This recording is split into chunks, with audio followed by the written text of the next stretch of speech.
Char has long been home to the swarm's primary hive cluster in the Caprulu sector. Zerg and Terran factions vie for control of the planet. To reunite the swarm, you will need to reconquer Char. Your first opponent will be the renegade broodmother Zagara. She will not surrender her brood to you without a fight.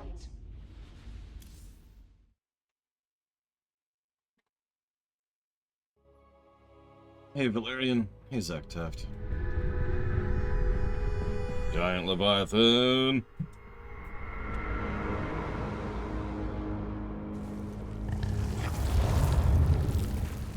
Still gross. The Dominion sure made themselves at home while I was gone. Once I've reclaimed my forces, General Warfield is getting evicted. I cannot detect the Dark Templar. Is he hidden on the Leviathan, waiting to strike? He's gone. Whatever agenda he's pursuing, he's not a threat to me. Not right now, at least. Isn't anything not Zerg a threat to us? Do not question me, Isha. As you say, my queen. Yep, I can't wait for the best unit in the game. Although I think we get Banelings first. One of your brood mothers, Zagara, refuses to acknowledge that you are the Queen of Blades. Before you can reclaim Char from the Terrans, you will need to bring her brood back into the fold. Hey Hazardous, hey Wandering Doll, hey Sean.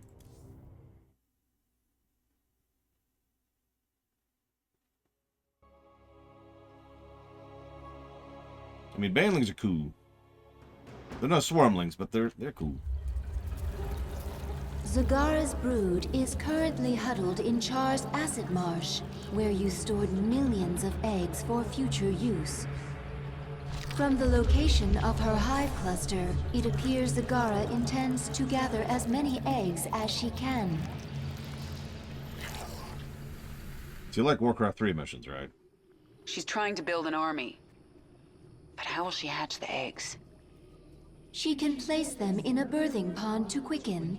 I have located our hive cluster near one such pond. Then I'll collect enough eggs to spawn an army and destroy Zagara. But I like war crimes, Zagtaft. They would help me wake up in the morning. Out with it. This world... Yes? I don't remember, Sean. Truthfully stated. You are not the Queen of Blades. You are a weak and pathetic Terran creature. Leave Char while you can. These eggs and this swarm belong to me. That's true, Hazardous. Cannot argue. Get going. Hey, Taquata. Out with it. There's not much time. Let's get this over with. Zagara has drawn the attention of some feral banelings. They are attacking her. Speak. Zagara has deep tunneled back to her base to recover her strength. She will return. Banelings very useful. Morph from Zerglings. Any Zergling can morph to Baneling. Oh, we require more minerals.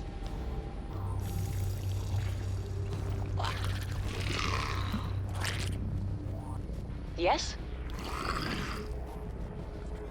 The swarm. I can sense the unhatched eggs. Now I just have to get them before Zagara. This world is mine. Oh god, that chain lightning. That's some bounce right there. Get going. Does her health bar kind of adjust how it presents its health to kind of Something is different about this nest. indicate how much more health she has? This baneling nest is ready to hatch immediately. I have returned, and now you shall pay. With this world is mine. Nothing. You know, stands I in my don't way. actually have an answer for that Ghost Rider. Hang on, let me make one up. The quantum filament bounce array was, Push ahead. This world recombobulated by the mega dox inducer oxygenation temporal flow wave. push ahead. Nothing stands Does in that my answer way. you? Get going. Hi, Oculus. Let's get this over with. There's not much time. Nothing stands in my way. Speaking of plot holes, Get going. you know one of the biggest plot never holes... Well, rests. let me walk that sentence back. You Push know one of the ahead. plot holes that bothers me the most in this game? Can you actually guess? Real There's question. not much time. There are more eggs nearby. This world is mine. Let's get this over with. Get going. Push ahead. Warning. A wave of Zerglings is approaching our hive cluster. I'll back off for now. This world is mine. You have my attention.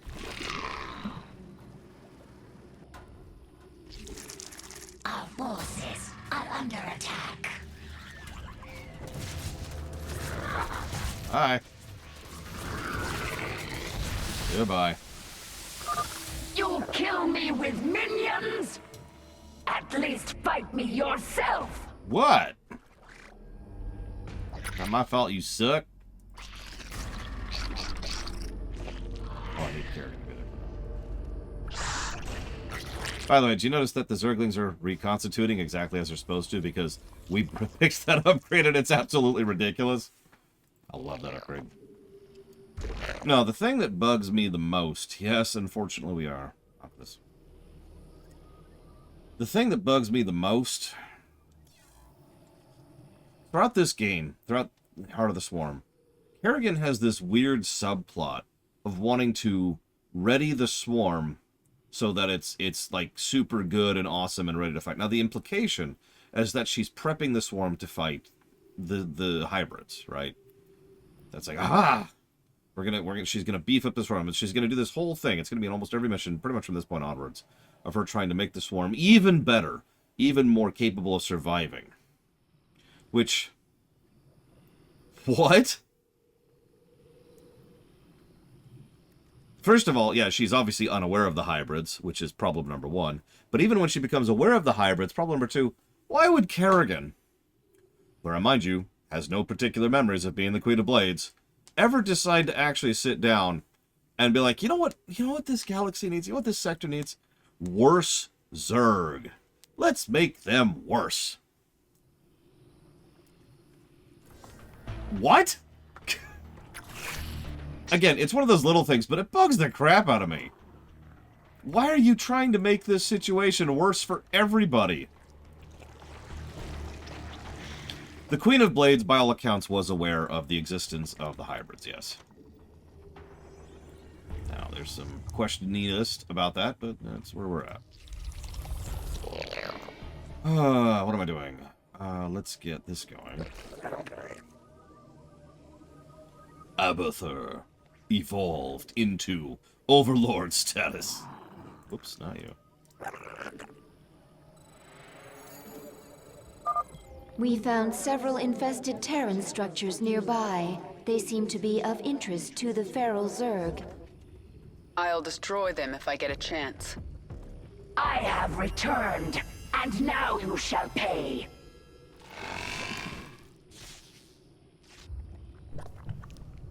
Hey, Race Cat. Oh, my back. Thank you very much for the sub. Remember, you can pick 3 things, not just 2. It is nice that Abathur's here. I hate to say that. I hate to sound like such a negative Nancy, but goddamn, it's nice to have one character that's just straight good, right?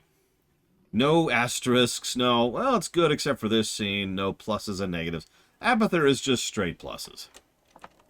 Always kind of a relaxing thing when that's a thing, you know? Let's go towards the Alan Wake block and Soiba Plunk. You got it. Thank you. Thank you, Race Cat. Sorry, I'm a little bit horrid right now. I spent my entire lunch break doing laundry.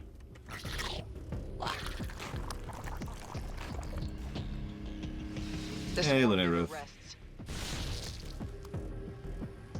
I mean, ironically, that sort of makes my point for me, doesn't it, Papa Neeks? If she's at the point where she doesn't give a damn anymore, then why is she bothering to prepare for the future? Nothing stands in my So, way. I guess I agree with you completely. It makes even less sense than I already thought it did. No, Steve Blum, so not a lot of people know this. Steve Blum actually has really good range in his voice acting. You would know this because everyone in the world always asks him to do the Blum voice. You know the one. But he knows how to stretch his vocal cords, and he is a good actor. It's just, he doesn't get a lot of chance to do anything with that. Quickly. Nothing stands. Yeah, the grunt voice. If you've heard grunt, then you have heard the Steve Blum voice. This world is mine. Well, I guess we're going to show off what happens when Kerrigan dies. Actually, we could do this. Nope. So, this is what happens. She goes away for 1 minute. There you go. Boom. Go kill Zagara. Oh, kill them first. Now go kill Zagara. Oh, don't. Let's get some lings going on. Mac. God, I love how quickly those spawn. God, swarmlings are so cool. Behold the power of the swarm!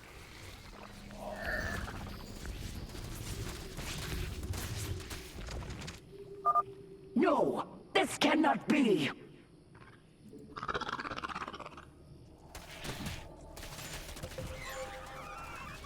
It's such a shame. I mean, it's not like he doesn't do a good grunt voice. It's not like he doesn't do a good Steve Blum voice. It's just, god dang it.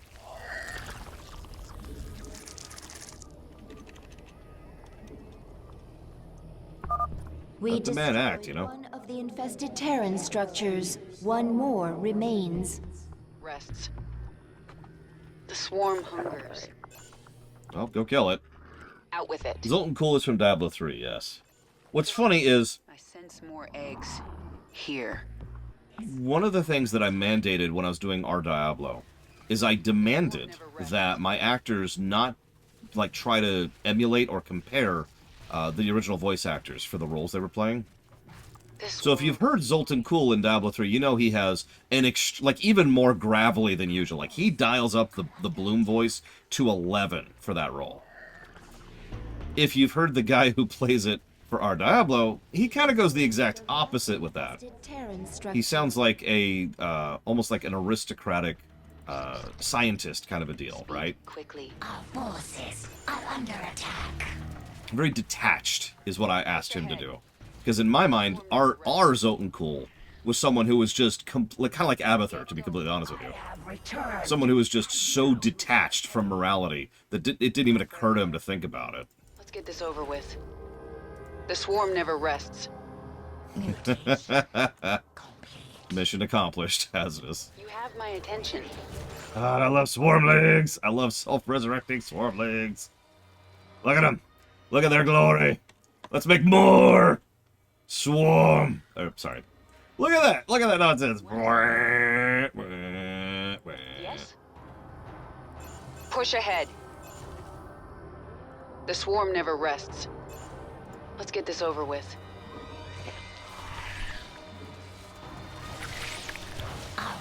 You gotta do the voice. You gotta do the sound effect. It's mandatory. More. Hey, Dark Day. It was actually quite good. Thank you for asking. Speak quickly.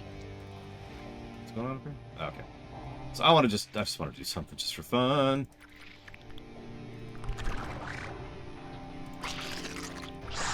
We have met the enemy in combat. And yes, Bragwin voicing, oh god, I can't think of her name. The sorceress from Diablo 2.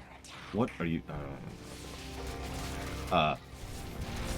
as like a Southern Belle was pretty much perfect.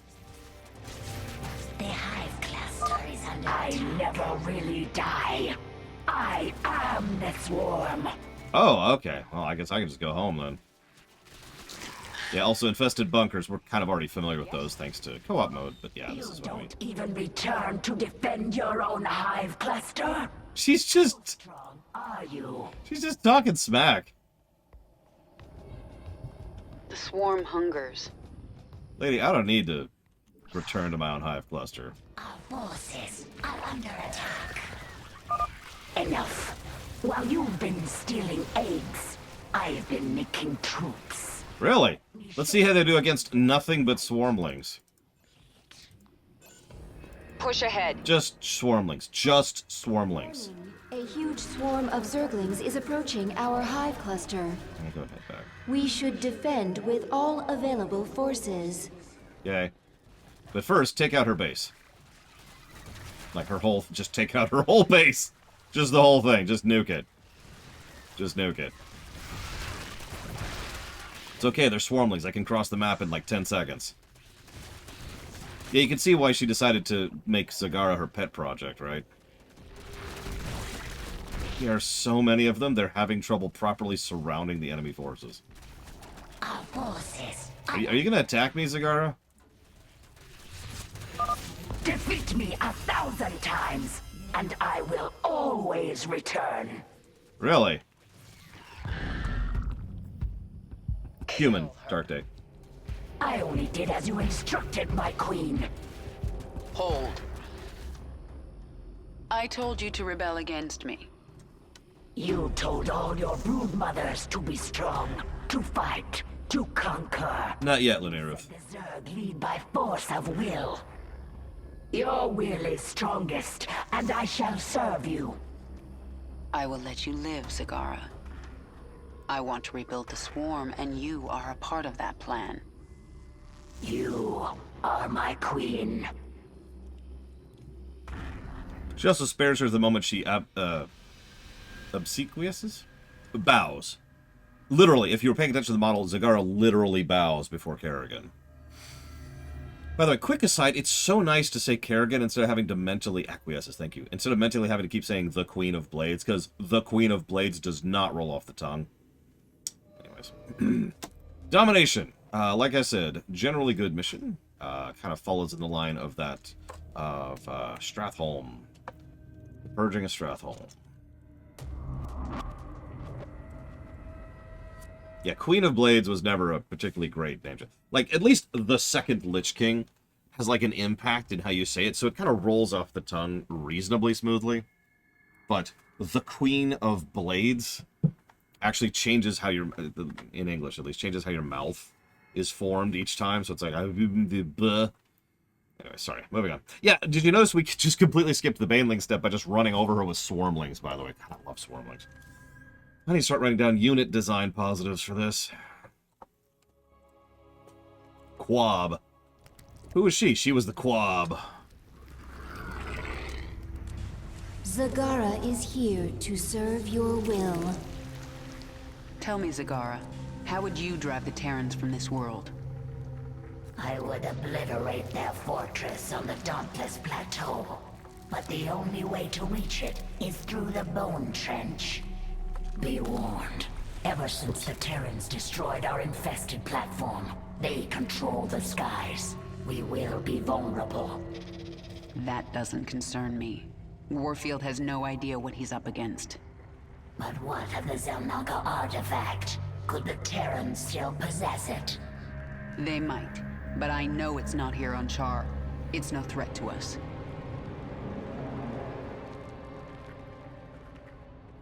Yeah, slight acknowledgement of the mission choice back in All In. Do you know why I beat you in battle? You were stronger than I. No. Faster then. No. Do not toy with me, my queen. Tell me your secret. Talk to Abathur in the Evolution Pit. He will tell me? He will change you. Go. So, like I said, Zagara is this is my opinion. I would say Zagara is not currently sentient or sapient. But, well, Kerrigan is going to tell her to go to Abathur, and Abathur is going to rebuild her a few times to adjust her mental capacities and her mental faculties. So, Kerrigan very clearly wants her to be sentient and sapient, which, I remind you, the fact that she's already doing that now, in the mission that canonically probably is supposed to happen immediately after she finds out Rainer's dead and decides to go for revenge, once again makes my plot point that I already mentioned earlier a big fat negative. She's already planning for the future of the Swarm here and now when she's never even heard of the concept of a hybrid.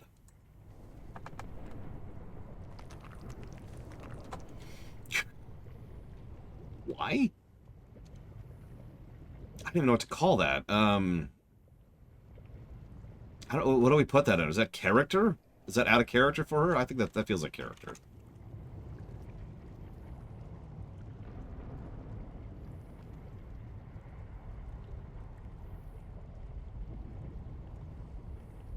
Maybe story sequencing? Because, like, this would make sense if she was aware of the threat.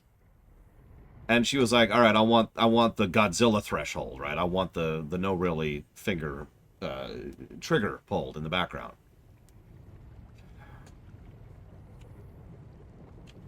Let's just put it under writing in general.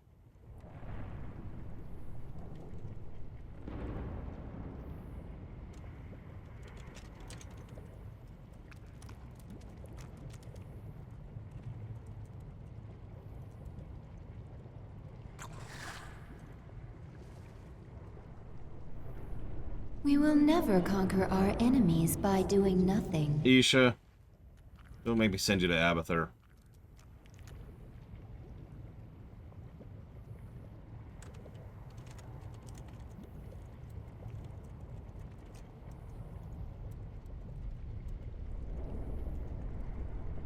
Okay.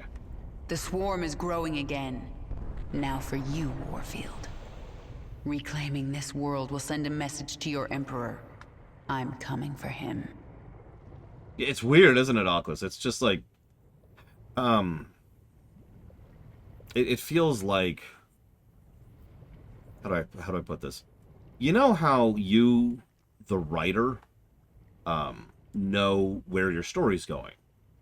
But what happens sometimes, I don't actually see this all that often, but I have seen this before, is when a writer will forget that the characters don't know what they, the writer, already know. So characters will just kind of suddenly have knowledge and information and act on knowledge and information they shouldn't have yet, right? This is the kind of thing that usually happens, especially in television, when they're trying to effectively bypass exposition. Just like, oh, yeah, no, we need to go do this and that and that and that. Even though character X, Y, or Z has never heard of what they're going to accomplish. That kind of thing, right? I know I'm explaining it badly, but I think you get the point. Lightning Paradise, Imposter Factory, and the Alan Wake block. Thank you, Jesse's Mask. As always. Ah.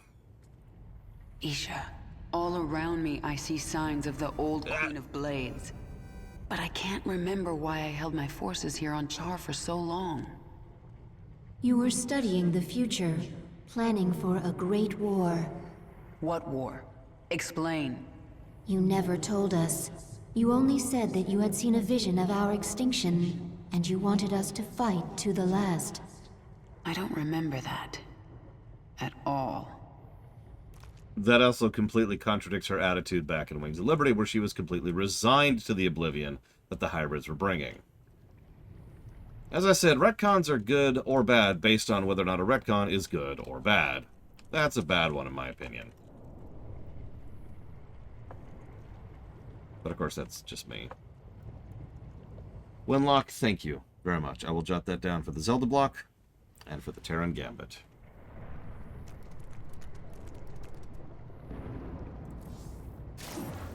Are we high enough yet? Oh, just barely. Tell me about the changes you made to Zagara. Brood Mother template already allowed complex problem solving, learning, ability to command broods, multiple focuses. Now added muscle density, expanded brain matter. Now able to hypothesize multiple scenarios, cognitive flexibility. Perhaps I should add this to all future brood mothers. Extraneous brain matter deemed unnecessary for broodmother role in swarm. Extra matter requires extra energy. Also leads to increased independence. This contradicts imperative. Zerg must present no danger to leader of swarm. Times are changing. I want my minions as dangerous as possible. See? She's just pushing for that narrative for some reason. Also, funny little factoid, that little tidbit is something I've already hinted at. We know that the one who actually created the Swarm and crafted the Overmind and all that, wanted to ensure that they were always a malleable puppet. So the Zerg imperative, the prime directive of the Zerg, is they must never pose a threat to the leader of the Swarm. The first time you play this, you're probably assuming that's the Overmind, but if you think about it... Let's update our Banelings. Increase base attack damage to primary target by double. Splash remains the same. Damage output of Baneling acid low. Room for improvement. Acidic compounds can be altered. Mutation of production cells within membrane of acid sacs required. Would increase acid potency twofold, deliver significant damage to target. This is a really good upgrade, but let's look at the other ones. Blast radius increased by 1.5. Current membrane toughness of acid sacs too low. Can restructure membranes. Thicken. Will allow acid sacs to carry increased volume. Improve radius of spray upon detonation. Will decrease likelihood enemy survives inevitable rupture. Yeah, this is your anti-ball attack. So, single target, AoE. In addition to dealing damage, Baneling explosions heal nearby friendly units and structures. This is great. If you use Banelings as part of the mixed force, this is an awesome ability. Discovery. Successful mutation of Baneling acid spray. Infused with debriding properties of Swarm Queen's transfusion. Upon detonation, acid spray dissolves necrotic tissue from injured Zerg within radius. Allows wounded Zerg to regenerate quickly. Thank you, Linerith. So all three of these are great. You notice that? All three of these are fantastic. Ow. So I'm gonna go with... None of this is in competitive, Gallico. Competitive is a completely different game in terms of unit availability and their stats, and the tech tree, and the cost, and everything. It is functionally a different game. So none of this is in competitive. Yeah, if this nonsense was in multiplayer, that would be bonkers. That would be crazy. Hell, they even give us overpowered stuff in co-op just because that way they can make the co-op missions as horrifically difficult as possible. Which they do.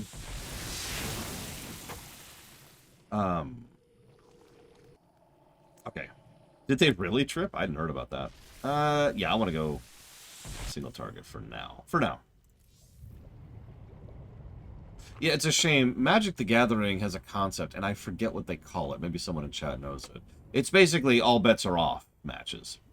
They're kind of exhibition matches, and they don't actually count for, like, tournament stuff. But they're just, hey, bring your wildest deck. Have fun with it. And they still host those at tournaments. It's the kind of thing you do while the tournament itself is actually going on. And those matches tend to be a lot more fun because they are horrifically unbalanced. To reach the Dauntless Plateau, we must move the swarm through the Bone Trench. The Terrans will bring everything they have against us. Eros. That is exactly correct. I even gave this game a positive for it, Crazy Horse, because I think a game properly dividing PvP and PvE is a good thing worthy of a positive, especially since it's so goddamn rare. Yeah, they call this the Bone Pit for a reason. This is the only approach to the Terran fortress. Oh man, Oculus. I tried to bring my brood through here once before. The Terrans brought their Gorgon battle cruisers from the skies. They strafed us over and over. My brood bled and died, along with any hope of pushing the Terrans from Char.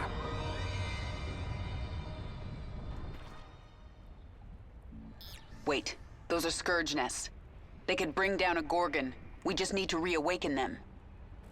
My queen, We should simply race through the trench, not waste time fighting Gorgons. Uh-huh. If we surprise the Terrans, we can make it through with acceptable losses. And if we don't, the swarm dies. You need to learn vision, Zagara. Planning, calculation, cunning. We can use this creep tumor. Why does she need to learn this, Kerrigan? Scourge nest. Once it's awake, Warfield's Gorgon is done for. Like, why are you trying to evolve the swarm, Kerrigan? I've already made my point. I'm not going to patch it.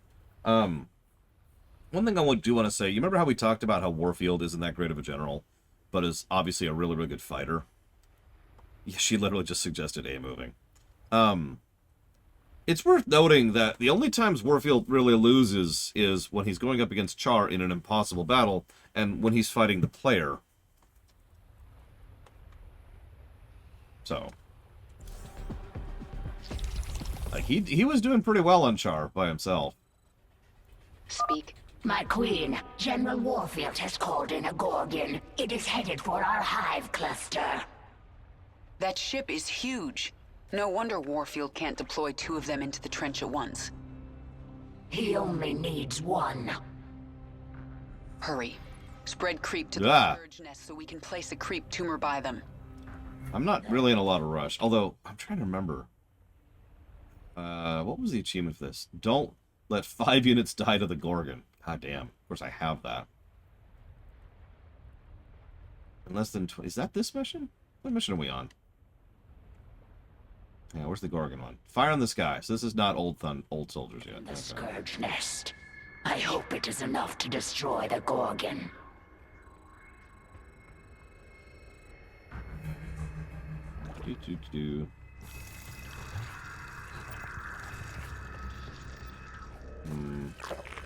That's a good point, actually. Whatever. Spawn more overlords. Do I have to?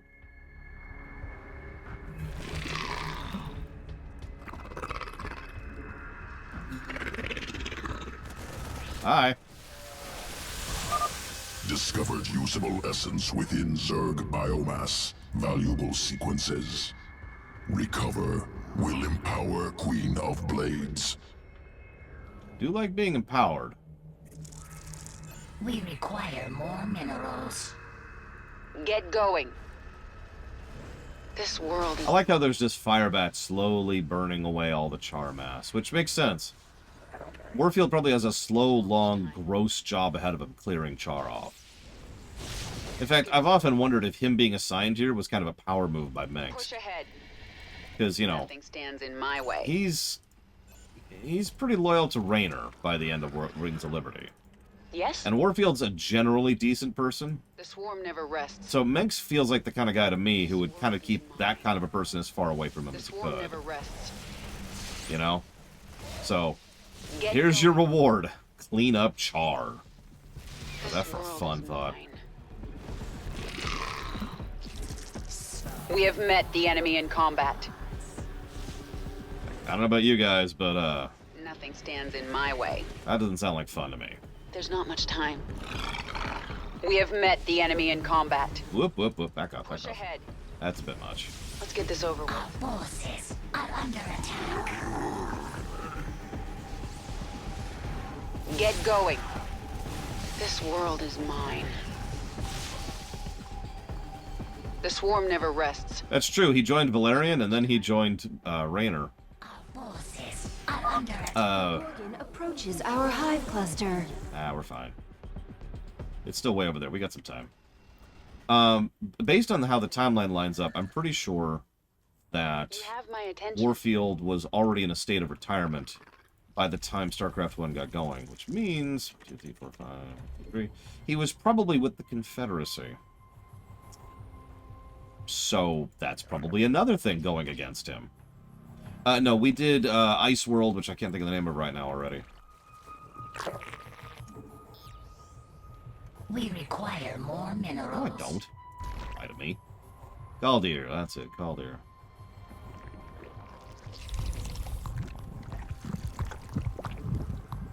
Okay. Let's go ahead and kill the Gorgon. We have a creep tumor by the first scourge nest. Our forces should avoid the Gorgon. Only a Scourge Nest can destroy it. You gonna... There we go. Say hello. Awaken. Annihilate that Gorgon.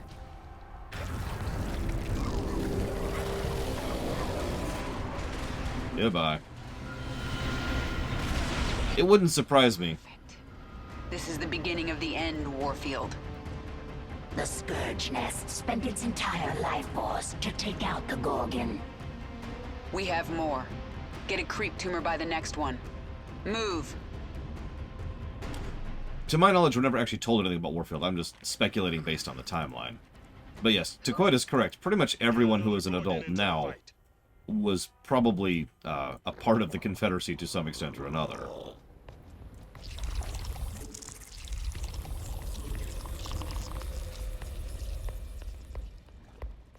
Our forces are under attack. I don't know, I liked Warfield. It's a bit of a shame. But yeah, him, like, being in part of the early Sons of Korhal wouldn't surprise me either. The Sons of Korhal predate StarCraft 1 vanilla, after all. That's true. Complete noob. That is a valid thing to remember. Just like the writers, I have a tendency to forget that the emotion protectorate are a thing. Or the Kelmorian Combine. Oh god, I've got an itch in a really weird place. Ah, got it. Oh, thank you, Nimi. I do always appreciate those subs. If you give me a moment, I will jot that down for dealer's choice. Thank you. Okay.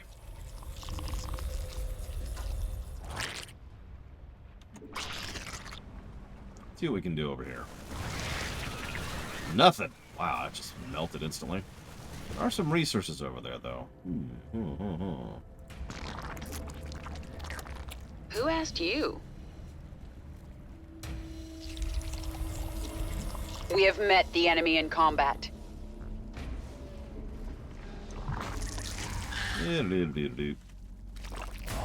So anyways, let's do our thing here. That's not a bad defensive fortification. Let's see if, that's a good point. We could establish more about Valerian and Warfield in one neat package. You ever wonder what's going through their minds when they see this on approach? Like, they know they're dead, right? Like, there's no question at this point. They're dead. It's over. GG. So, like, do they even have a chance to form a thought beyond basic the instinct of, well, I'm dead? Or are they just dead? Yeah, we literally saw in the cinematic exactly how this looks from their perspective. It's not pretty. Let's take out the second Gorgon while we're here.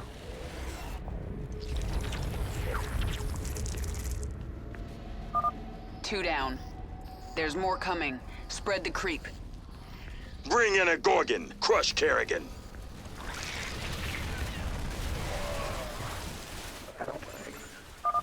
Deploy drop pods.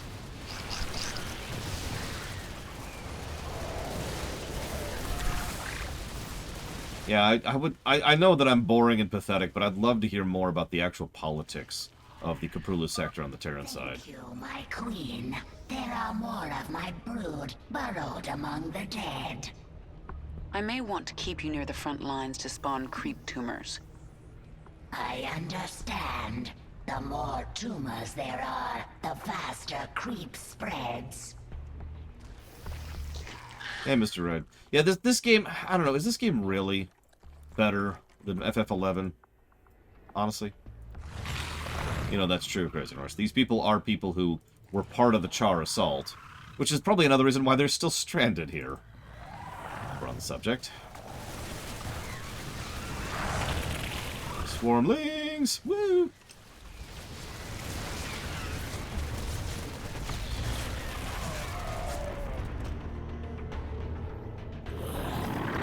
EverQuest with cat girls. And also /panic. You know if you know. Or if you know, you know. Whatever. Our forces are under attack. I needed to build these earlier, and I keep spacing, so let's actually do that.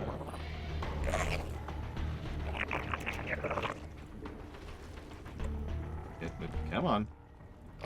Get up there. I like how Hydralisks are considered an advanced unit now, by the way. Did you catch that? Out with it. Let's see what's up this ramp over here.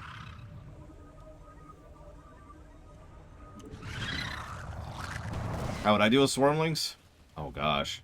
Honestly, a proper Terran defense line could probably deal with Swarmlings, but you'd pretty much have to swap out the Marauder for the, for the Firebat, or get some real Hellions going on. Did I already play about this? Swarm hungers. It's not. Whatever.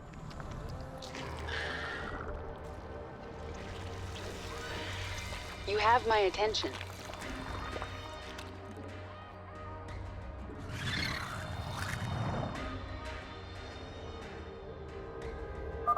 That Gorgon is almost to the hive cluster. We need another Scourge nest. It's probably the second best options are, but not the actual best. If you have access to a console, PS4 or Switch, I know have it. That version is superior. It has additional features and options that the PC version does not. Are under attack. Our forces are under attack.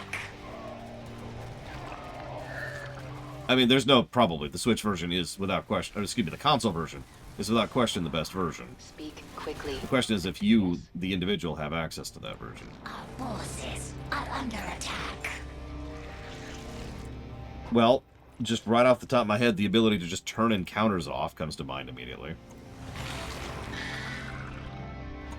Just as a toggle in the menu. Another Gorgon down. Oh, gotcha. Awaken more Scourge. I mean, that's probably just down to the Switch being the Call Switch. in another Gorgon. But I wouldn't know on that front. Our forces are under attack. You have my attention. Where's the other one? Yes? Yeah, notice we're pushing a lane again. It's just this time we're providing the near endless waves of Zerglings. Oh, speaking of which, let's see.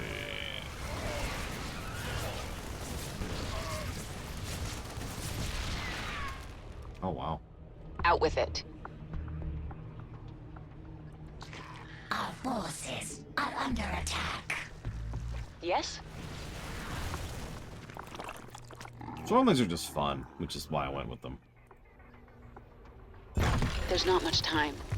Where's the other biomass? Push ahead.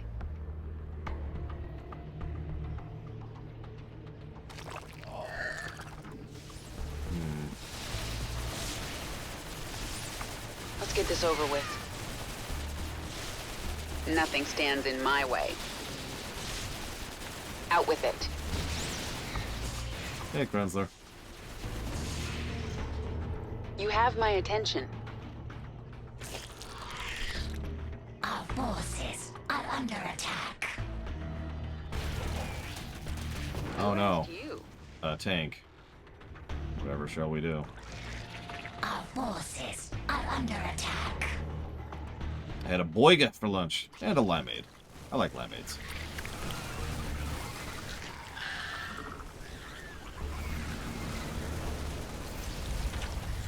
Our forces are under attack.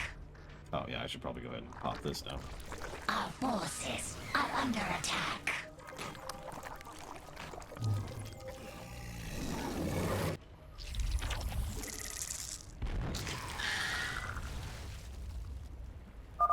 Got another one. Leave this planet to me, Warfield. Never, Kerrigan. General Warfield called in another Gorgon, my queen. Yeah, that is his one. Lots of bones in that trench. All Zerg. You'll join them soon enough.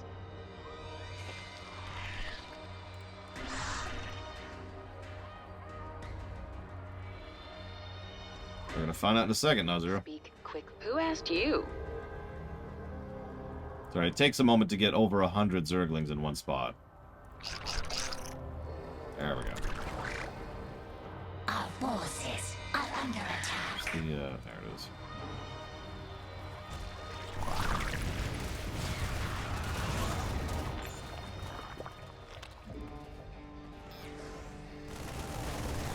There it is. Yes? Speak quickly. Let's get... Who asked you?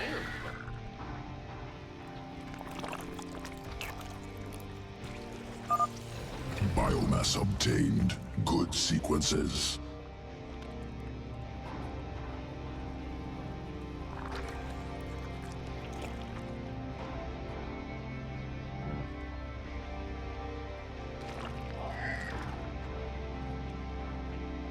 Zelnaga artifact specifically designed to separate the Queen of Blades from Kerrigan. Zar. Yes? The swarm never rests. Nothing stands in my way. Yeah, it's kind of a coincidence that it saved her, but it is still something that happened. As a direct reaction... Damn. Okay, that actually sucks. Kind of does. It was still something that was very deliberately done by a super mega precursor artifact. Designed to do that, so... What is it now? Well, while we're here, I guess we'll kill some There's stuff. not much time.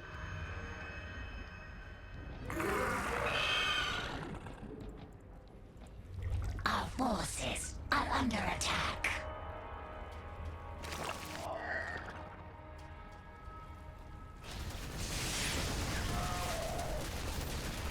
The swarm hungers. That Gorgon is almost to the hive cluster. We need another scourge nest. That's not what I would call almost to the hive cliff. That's like halfway there. Forces Stop panicking, Jesus. Chill. It's cool. It's cool. are under attack. Spawn a creep. Be cool. Be cool. Mineral field depleted. Mineral field depleted.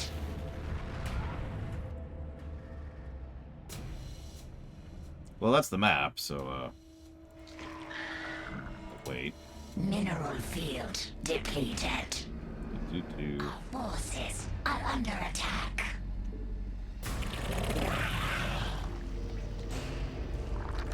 I said it before and I'll say it again. I'm not a huge fan of MacGuffins in general. I think the artifact MacGuffin worked. For me.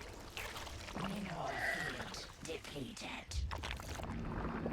Okay, this might actually be a bit of a bad thing. Are under attack. I need this creep to spread a little bit faster.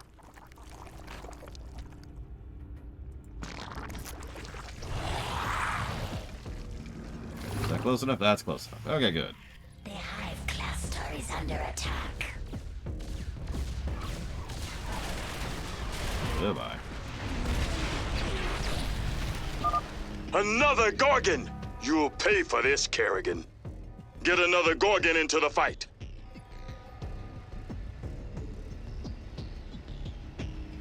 Mutation.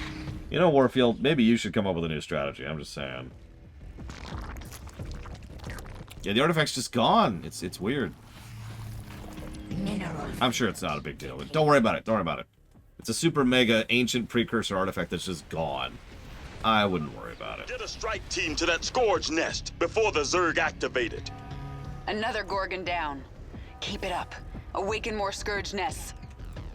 I claimed this planet in the name of the Terran Dominion. I'm not gonna lose it. Oh, I think you are. This is your last Gorgon, isn't it? depleted. Yeah, no, by narrative definition, this is not a Deus Ex Machina. They're exhausted.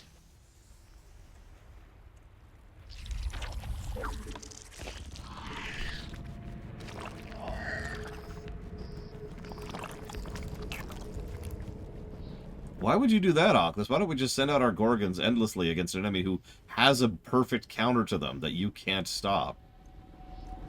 That makes perfect sense. He's such a good general, honestly.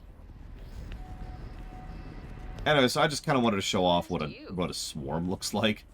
This is about 265 Zerglings. Give or take.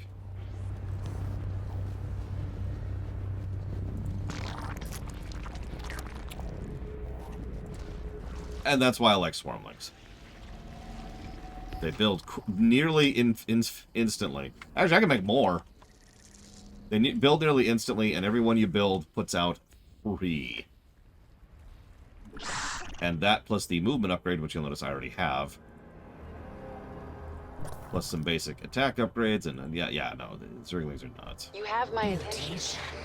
Complete. Just look how they move. Just look how they move. Look at that. Much time.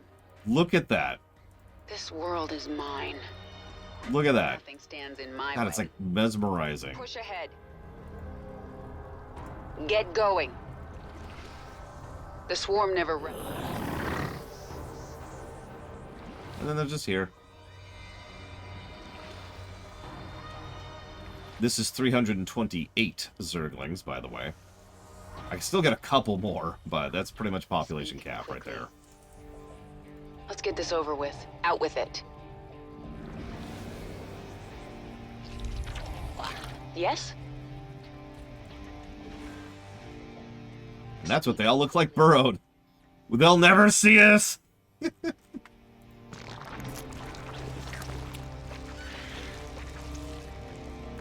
We're being very sneaky. That Gorgon is almost to the hive cluster. We need another scourge They'll nest. never see us. Oh god, that one didn't burrow because he didn't have room to. That's funny.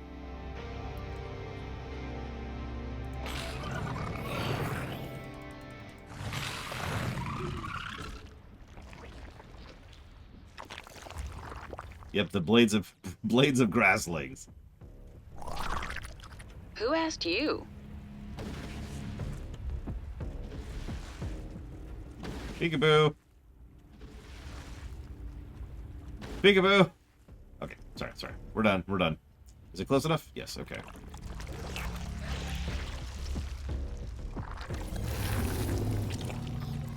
Vespian guys are exhausted. Mutation complete. This world. You know what I is should do? mine. You have my attention. Did you see that noise? Oh, man. Pull back. Repeat. I thought of that All too late. Dominion forces in the trench. Retreat. We've lost control. Kerrigan, this is Warfield. I know you can hear me. I have a message for you. Bring everything you have. Bring your whole swarm. I don't want to hunt down stragglers after we wipe you out. I'll see you on the Dauntless Plateau, old man.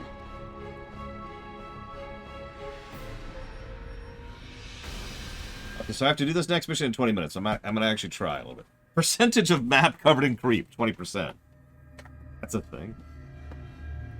So now we get aberrations. I hate aberrations. They're the best unit in the game. Oh, shoot. What was the name of the mission we just You did? have awakened new ability. Yeah, shut up. Fire in the sky. Isha, when the Queen of Blades, when I commanded the swarm here on Char, what was I like? You were mighty. You made us cunning and strong, and we knew we would survive forever under you. And now? Now nothing is clear, but the swarm will continue. If you die, we will serve another leader. I am the leader of the swarm, and if I die, so do all of you. Remember it. You want to know what aberrations are in lore, Wandering Doll? That fortress is nearly unassailable. There is only one ground approach, and one... It doesn't matter. We're the swarm. We can sacrifice thousands for each one of their soldiers. Oh yeah, quick aside, the background changes a little bit as some of these missions go forward. So you notice now the background is covered with, Zerg, instead of just Terrans. Your strategy against the Terrans was strange, but I understand it now. Abathur's changes are bearing fruit. Do you remember what I told you on the battlefield? Vision. Is this like cunning? No. Viciousness? Abathur, go to him. His work is painful. His work will make you understand vision. I will go. I mean, yeah, Abathur doesn't believe in frickin' anesthetics. Your power level has increased. A new tier of abilities has awakened. So we can spawn banelings, or friendly units in the area gain life and attack speed for 10 seconds. I know, Baron, and it's such a story negative. Let's go with... Yeah, Kerrigan could be like, oh, also use anesthesia next time. I mean, hell, Abathur could literally just disable her ability to feel pain temporarily. He could do that. He's Abathur. I don't really remember using either of these all that much, so let's go with the buff. Nope, she doesn't, because she's evil. Well, Tell me about your work. Look at flesh, see only potential. Strands, sequences, twisting, separating, joining. See how it could be better. Eat flesh, splinter bone. Inside me can touch it, weave it, spin it, make it great. But not perfect? Never perfect. Perfection goal that changes, never stops moving. Can chase, cannot catch. You certainly have your uses. and that's honestly probably the closest thing to a philosophy that Abathur practices right there.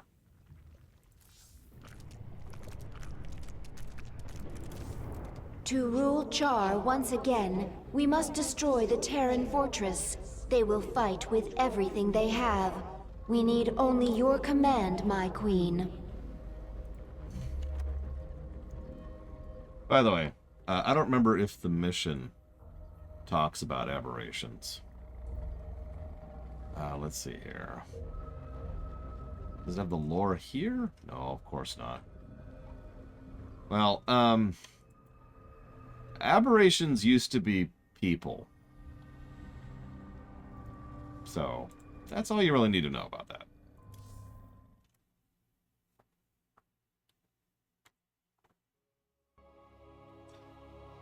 Emphasis on used to be, by the way.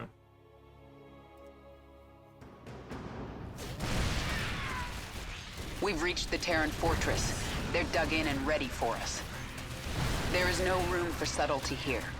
We will go after them wherever they are and overwhelm them. Prepare for nuclear launch. I want the only thing left of these bugs to be glowing corpses. General Warfield is activating his nuclear arsenal. We have to move fast. Zagara, you set up a hive cluster while I take this wave and do as much damage as I can. The swarm. Let's do as much damage as we can. There's not much We time. got 2.5 minutes. Here's another one of those, you know, do what you can moments. Cluster for the swarm, while you do Yep. as much damage as you can. In we go. Send me reinforcements when you can. This is going to be bloody. Here they come! This is another timer and then standard style mission. Our second one in Starcraft 2, our third one total. Yes? Get going. But yeah, you notice that Kerrigan's strategy here is a The move. swarm have arrived to reinforce your attack, my queen. Great strategy there, Kerrigan. Yeah, well done. There's not much time. Let's get this over with. Oh, I forgot. Whatever. Who asked you? Back off for a minute. Get going. What is it now? Yeah, by the way, now the enemies have the Warhounds. You have my attention. Unfortunately, we didn't get those, which is a damn shame, but whatever. Push ahead. Really leaning into the mech aesthetic. Sending more Zerg to you, my queen. May they be useful in your attack. Fair enough, not 0-2.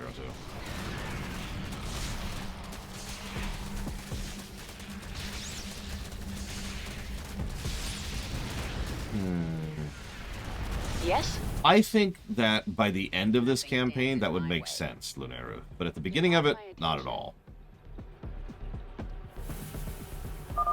We're running out of time. Wipe them out, men! These bugs will never take Char. Dropping the hammer! I was gonna say, is there a reverse campaign for Here's the Swarm? Oh my god. There's not much Heart of the Swarm. HOTS. I'm just gonna call it HOTS. Under attack. I'm just gonna call it HOTS now. It's just its name. Time for the nuclear option. Kill them all!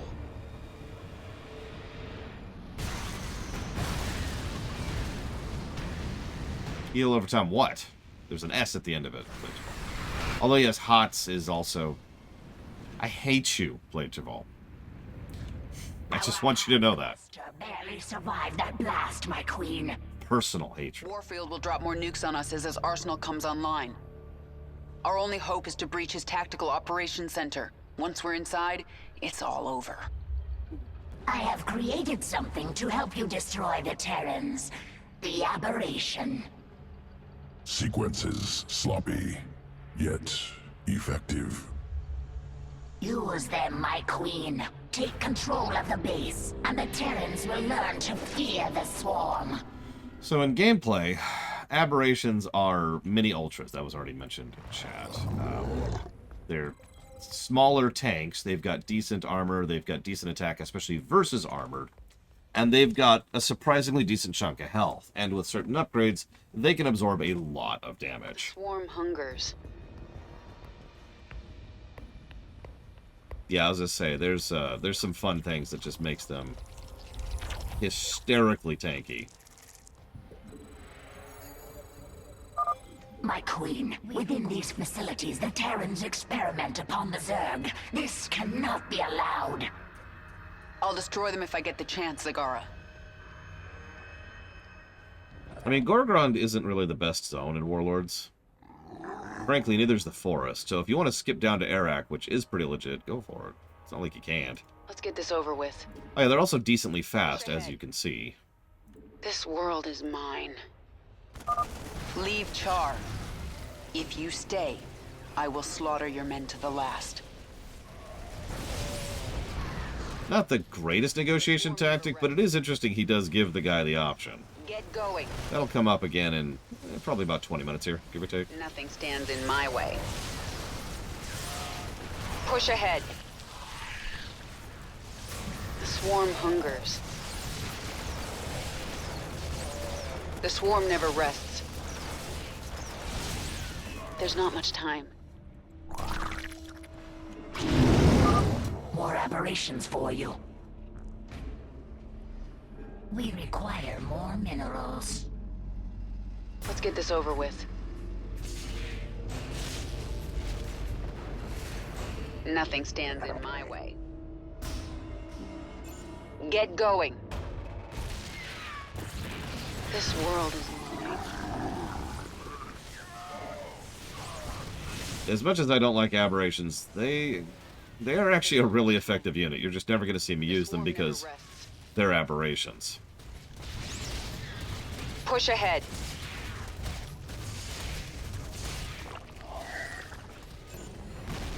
Get go. Damn it! You'll regret this, Kerrigan. Probably not. We've located the Zerg Hive cluster. Deploy assault teams. Speak quickly.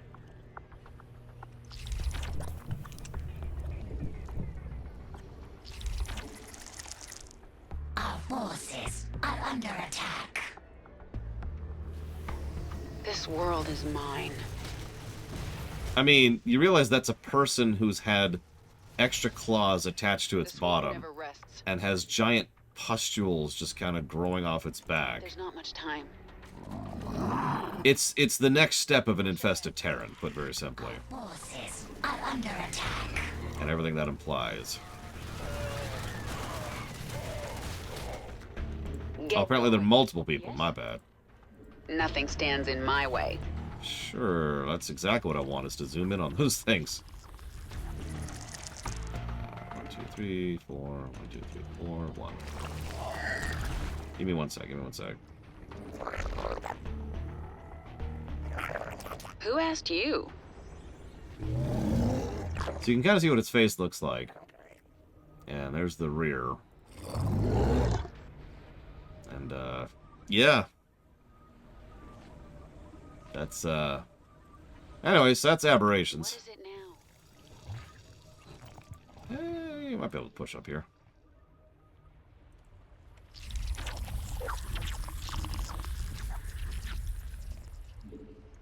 Speak I quickly. literally just said that, Eleazar.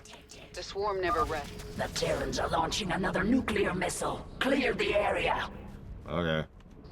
Our forces are under attack. Well, anyways, they used to be people and they're gross. There you go. There's the super summary. They used to be people and they're gross. There's not much time. We have Any met questions? the enemy in combat. Going back off. Nothing stands in my way. Get What about Abathur?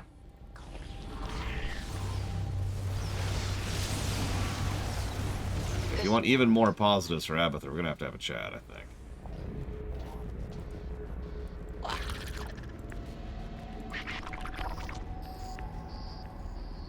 Yeah, no kidding, Baron. Our forces are under attack. Three.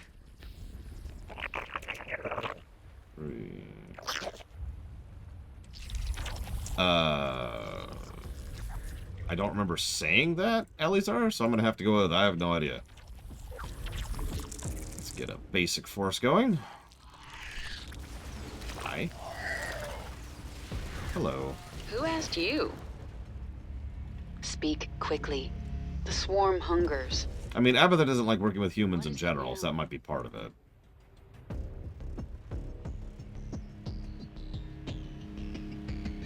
Get going.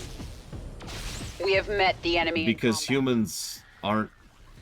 Abathur's mindset is that there should be nothing wasted, and that everything should stand a specific purpose and be hyper-specialized for exactly what it's supposed to do as a unit, as a species. Humans are kind of the exact inverse of that. Every human is designed to be a completely functional, independent entity, as if it was one swarm. So humans are quite literally the antithesis of his philosophy. Make sense? Incoming Zerg! Get the wounded to the evac ships! Let them get the wounded. These minerals are very rich. Zagara, get some drones over here. I need to hurry up.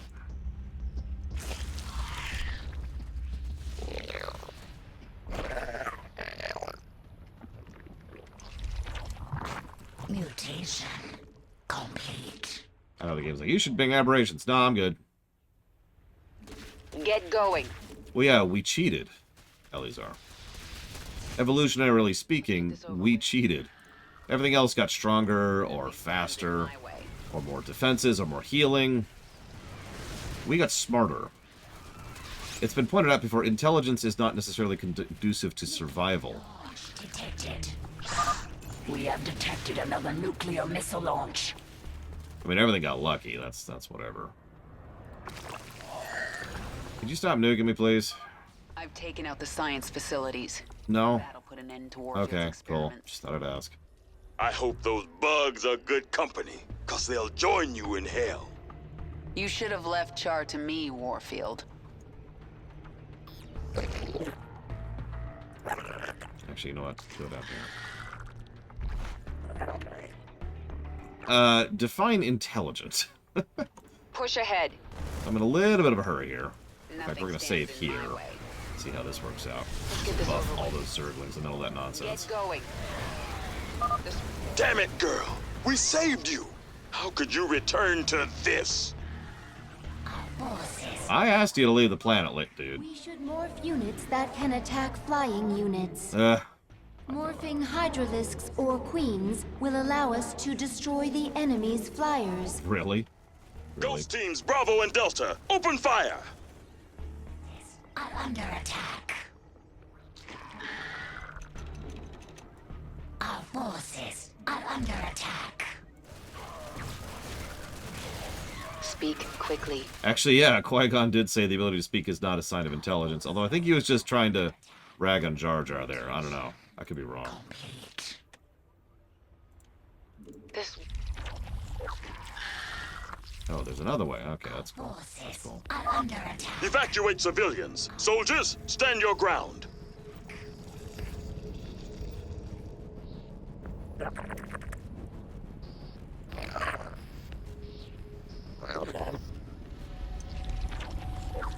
What is it now?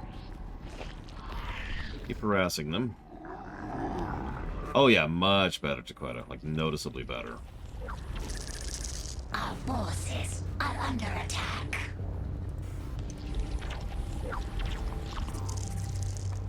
Okay, fine. I'll make one aberration so you'll shut up.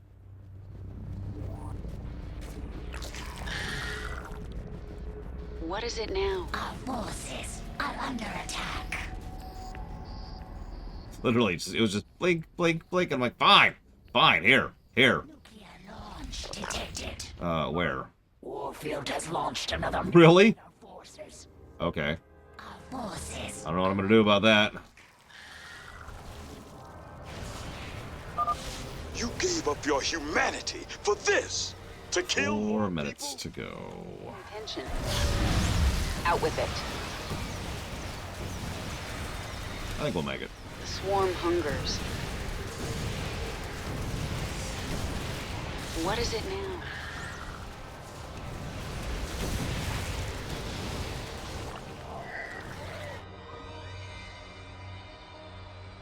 Speak quickly. Let's get this over with. Our forces. Yeah, we made it. GG.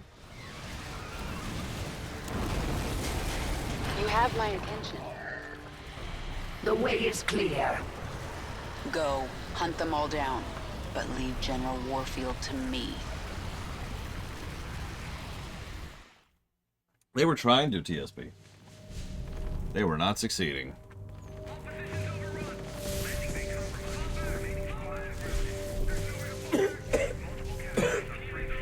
Lieutenant, get the wounded to those shuttles. We're almost there.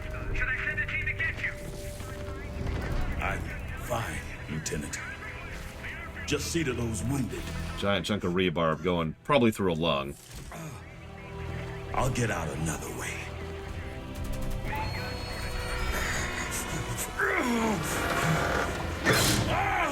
Yeah.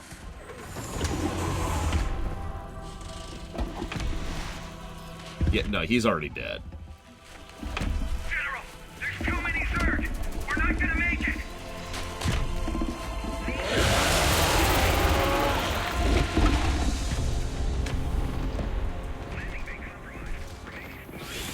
Kerrigan, you listen to me. I have 3 shuttles packed with men too injured to ever be a threat to you. Husbands, fathers, you let those shuttles go. You hear me? General, we're surrounded. There's no way out. You bitch. You're not even human anymore. You betrayed us all. For what? Petty revenge? How many innocents have you killed?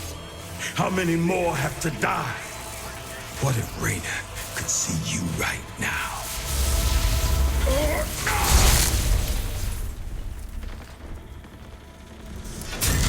General, we're surrounded.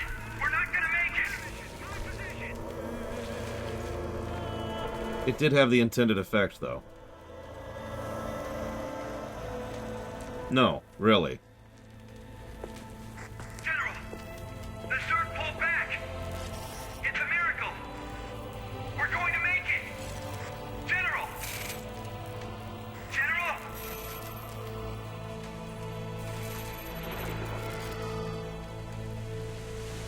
Actually, I like that scene. It is a damned waste, and it shouldn't have happened, but I like the scene. It's ridiculous, dumb, and stupid, and pointless, and worthless, and terrible, and I hate it, Elizar. Any questions? What's the name of that mission? Old Soldiers.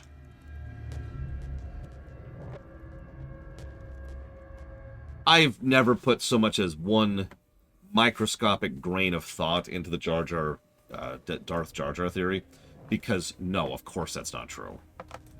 However, if we're entering the realm of the silly, sure. Silly is fun. For the record, no, Jar Jar will not be a Sith Lord within our Star Wars, because, among other things, the Sith Lords don't really exist at that point in history. Anyways. Woo. Achievement get.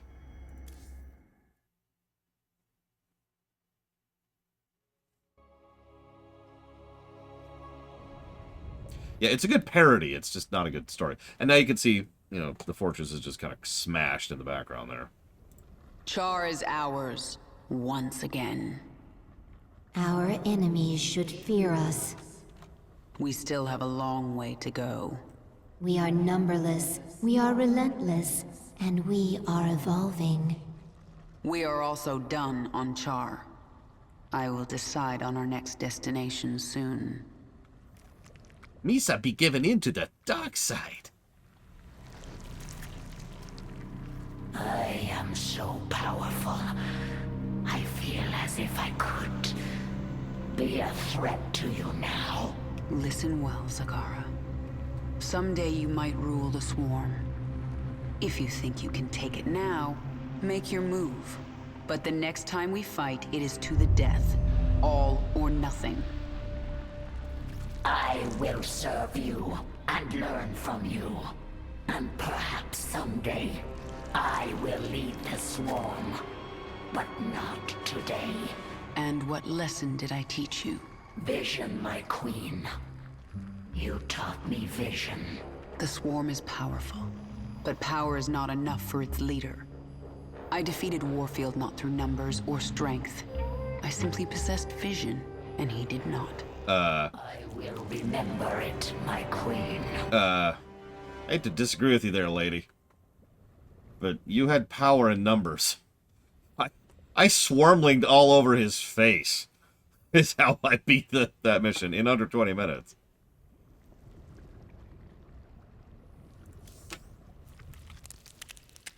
When I was my old self, did I ever give you humans to experiment on? Yes, very bad. Primitive structures, minimal biological adaptability. You know I was Terran. Rare Terran individuals, high psionic potential, overcome flawed origins. From now on, we won't be doing any more experiments on humans. Am pleased to know it. Any questions, Eleazar? And no, I would say with 100% certainty that the idea of a Darth Jar Jar never ever occurred to George Lucas. We have such a wealth of behind-the-scenes information and material on the creation of the Star Wars movies. We know exactly what George Lucas intended for when it came to Jar Jar. We know that he wanted him to be the irritating, frustrating, silly, zany sidekick type character that appealed to the children in the audience. Because George Lucas has no idea how to make something that appeals to children. Baneling strain ready Banelings. for augmentation. Discovered creature with powerful essence. Good adaptation for Baneling. Defeat creature. Assimilate essence. Create new strain.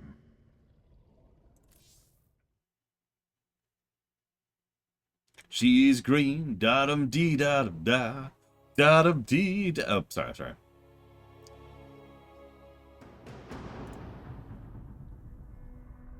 Planet Nelith. Unique life form present on surface.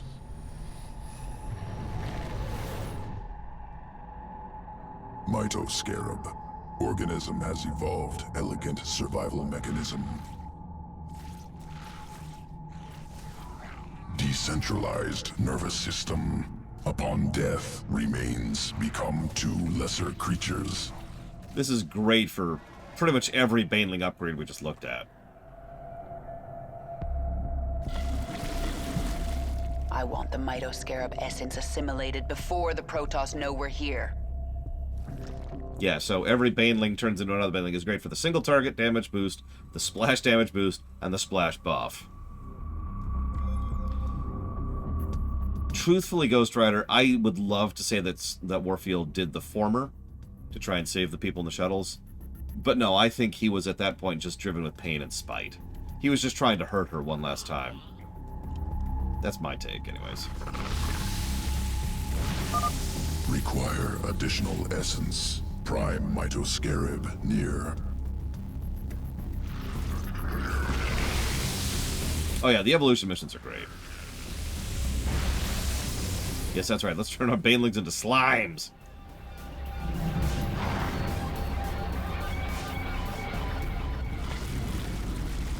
Spinning sequence into Baneling strand. Augmented Banelings ready for combat.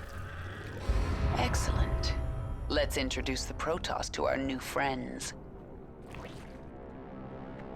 I'm pretty sure I know which one I'm going to go for, but which one would you pick if you had a choice? Splitter strain splits into two smaller creatures upon detonation. Occurs only once. Delivering banelings now. They are unending. Yeah, as was pointed out by Trip, these are both good. These are both quite good. Defend the shrine.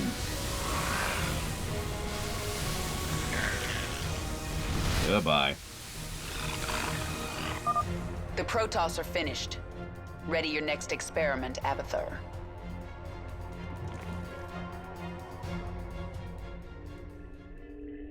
Scoria. Volcanic resource world. Hostile terrain.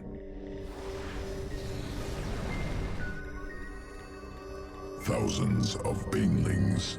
I love how they roll around. Lava. Extreme conditions used to guide evolution.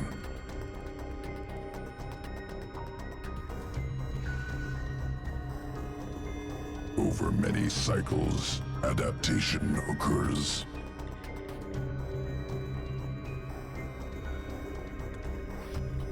New strain emerges. Can leap up cliffs to avoid lava. Now, at first glance, you might think, oh, this is another terrain avoiding thing. But no, it's a closer. Successful specimens scattered on surface must gather. So unlike a lot like the Raptors or the Reapers, these things are absolutely fantastic at just immediately turning into a frickin' Survivors flung bomb, basically. be collected. Lava rising. Remain on high ground. Which we'll see in a second here. Yeah, self-propelled mortars. Lava surges at regular intervals. Utilize high ground. Got some movement out here. Gonna check it out. What's happening? Don't worry about it. Those things can jump? Look at that. Get that Look at that. back to base now. Zerg forces inbound.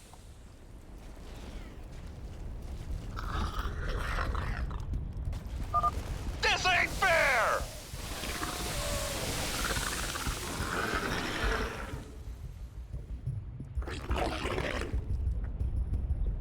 Dominion mining camp. Extracting minerals. I see them. Let's test out these new banelings.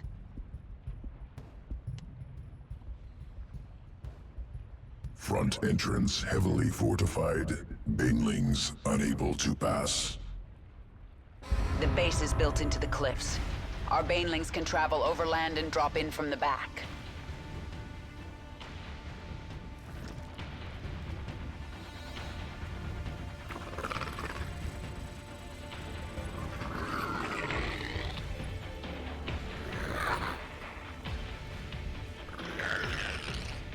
Oh yeah, they're actually, I mentioned this before, they're really smart with the AI on the banelings. Where are they coming from? So they don't actually waste explosions, generally speaking. You can also set them to ignore buildings or not, depending on your options. Facility destroyed. Experiment successful. Boop. Sequences ready for integration. Speaking of which. Await decision. Need to put banelings on the good list here.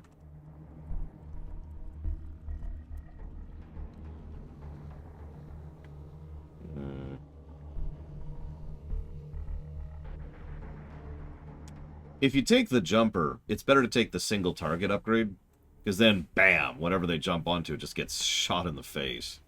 If you take the splitter, the other two upgrades are better. The better AoE is obvious, or the buff AoE, which is also obvious, because it's going to be all over the place at that point. Let's do splitter. And let's go ahead and grab the AoE thing.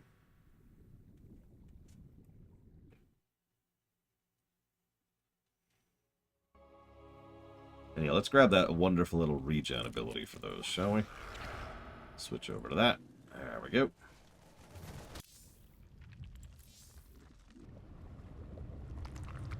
Next planet. Zerus, birth world of the Zerg. It lies far beyond the Caprulu sector, where no Terran has ventured. You must go to that ancient place, Kerrigan. Learn its secrets, and take its power. Yeah, it's true. We'll never see Char again, will we? So, swarm hosts are fun. Mutas are mutas, pretty usual, but... What, Mr. Red? It's okay, we got an expansion and a half to go through still, and we haven't even really gotten into unit design for the Zerg yet. The Terrans were just barraged by unit design positives, as they should be. Oh yeah. Did I do that? I did. Okay, good.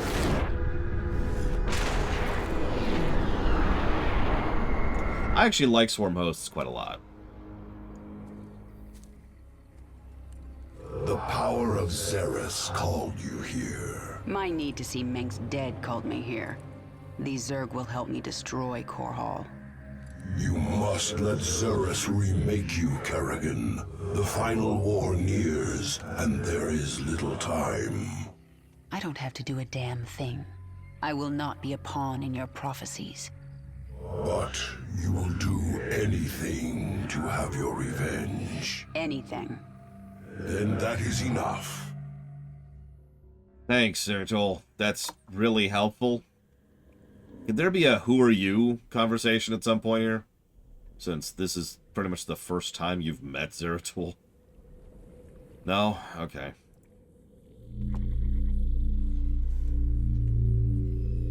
I'm looking through the eyes of my overlords. These primal Zerg are fascinating. They show no signs of age. All organisms age, even Zerg. But the primals feed off the essence of individuals. They're in a state of constant evolution. They don't die. Until they are killed by another primal. True. The most successful hunters among them must be incredibly ancient and incredibly dangerous. So there is one thing I like about the primals conceptually, which unfortunately they never really do anything with in the campaign. However, they do something wonderful with it with co-op mode, with Dahaka. There's a reason Dahaka is one of my favorite co-op commanders. The Primal Zerg are supposed to be the total inverse of the Zerg. Rather than a massive swarm of hyper-specialization death, the point of the Primals is that the Primals are kind of Sith, right? You know, you got 1,000 and then they all kill each other, then you got 100 and then they all kill each other, then you got 10 and so forth and so on, until you have supremely powerful Primals who are the survivors of the fittest. Singular, elite Zerg. I like that concept, but again, until Dahaka and co-op mode, they don't really do a lot with it, and I'll talk more about that as we go. We came from this place? The Zerg first evolved here, yes. I do not like it. A soft world. Char is far superior. Don't be so sure. Zerus may prove more dangerous than any world we've known.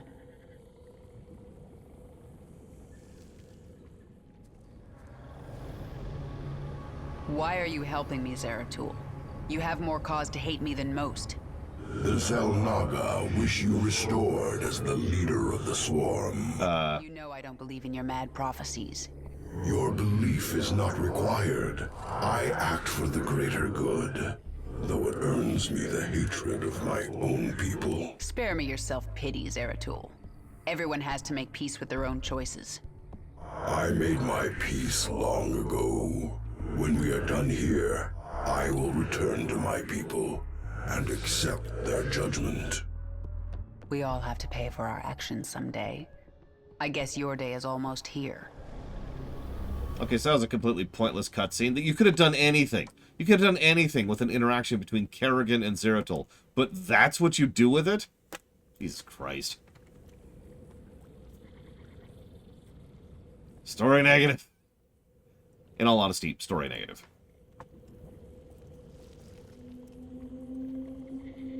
They just like in Wings of Liberty, they completely waste Zeratul here. There's so much he could have done, so much he could have talked about, so much he could have shared, but instead it's just, I am going to tell you that on the darkest night, the brightest day will come. No, dude. Use your words.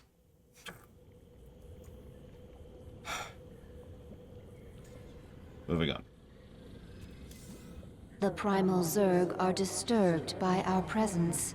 They gather even now, preparing to destroy us. So there's a couple of Easter eggs I wouldn't mind showing off in these missions. I'm not sure where they are, though, so I'm going to be keeping an eye out for them. It's the same Easter egg across each of these missions. I sense something. An ancient consciousness. Sleeping.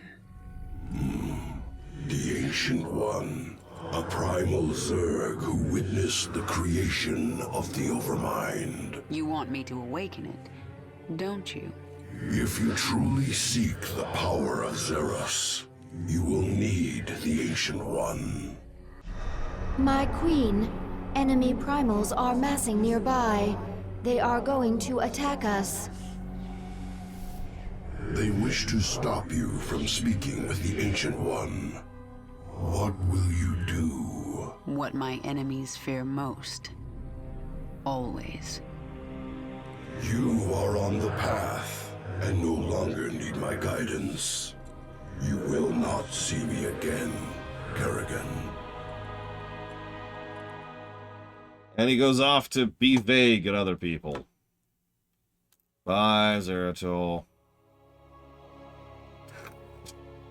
You know that meme of the dude is just like, and then he like vanishes? That's Zeratul right there.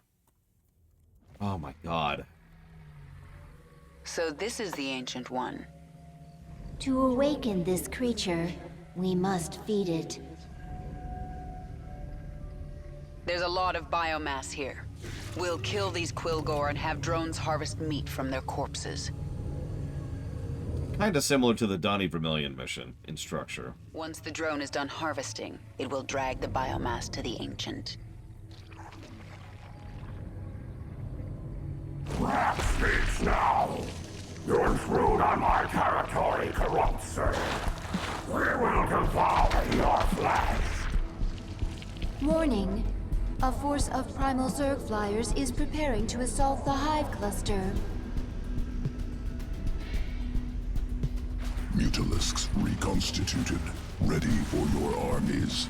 Will destroy Primal Guardians. Primal Zerg forces are massing nearby. They are likely to attack again. Let them try.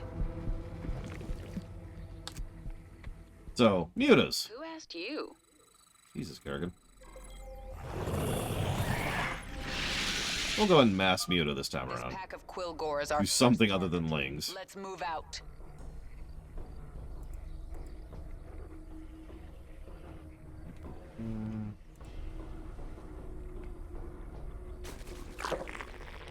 Also, yeah, the tuxedo mask thing. My work here is done. Did you do anything? Yes. Didn't I?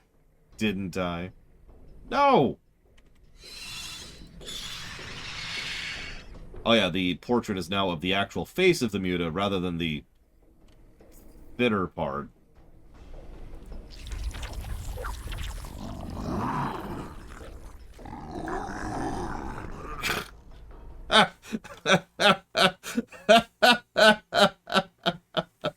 I'm sorry, Playtable.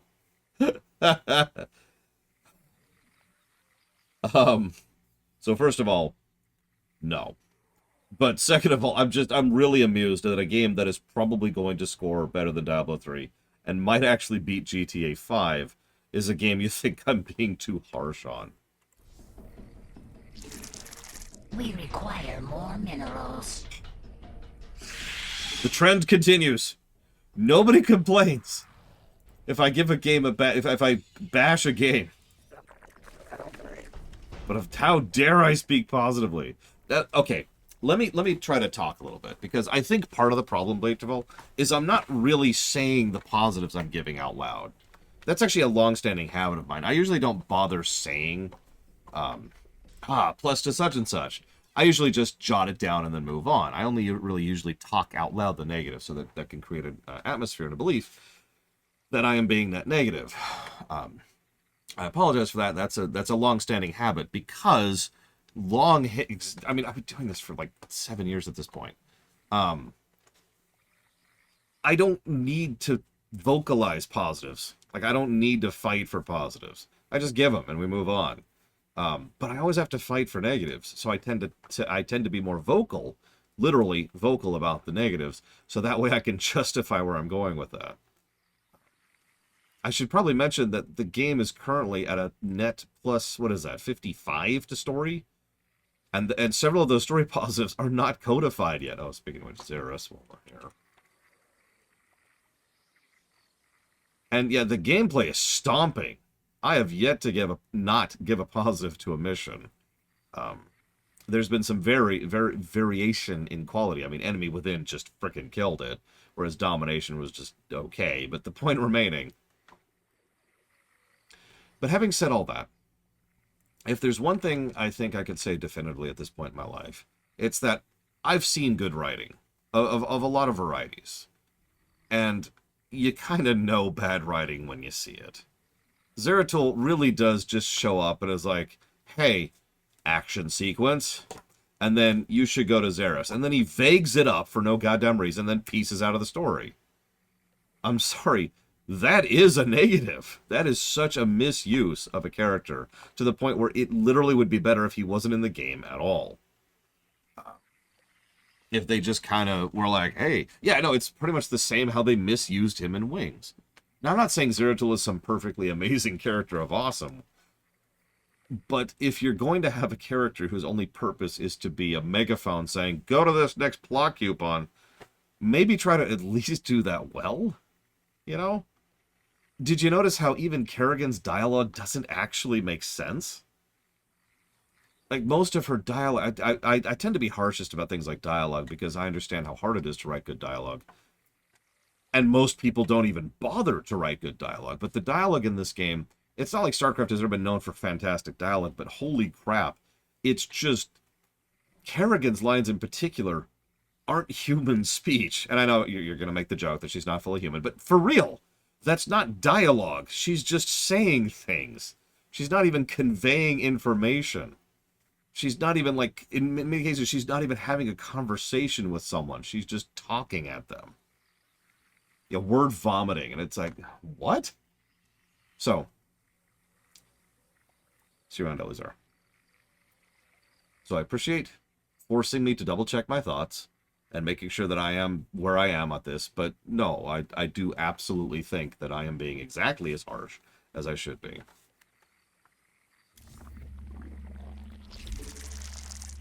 We require more minerals. Yeah, no, Blizzard could benefit so much from a good script doctor or a good editor. Absolutely. I honestly believe a lot of their core story elements are good. I know I'm kind of in the minority on that, but I do agree with that idea. And it's worth noting that two of my favorite settings of all time ever are Starcraft and Warcraft. Just, you know, that's not out of nowhere, you know. Please stop blinking at me. We require more minerals. Yeah, I didn't list Diablo on that list. There's a reason for that. I like D3 well enough. I mean, it's my second highest rated game ever. For a freaking reason. Let's put you have my here. attention. Oh, there's also D4 and DI. All of those things exist. All of them.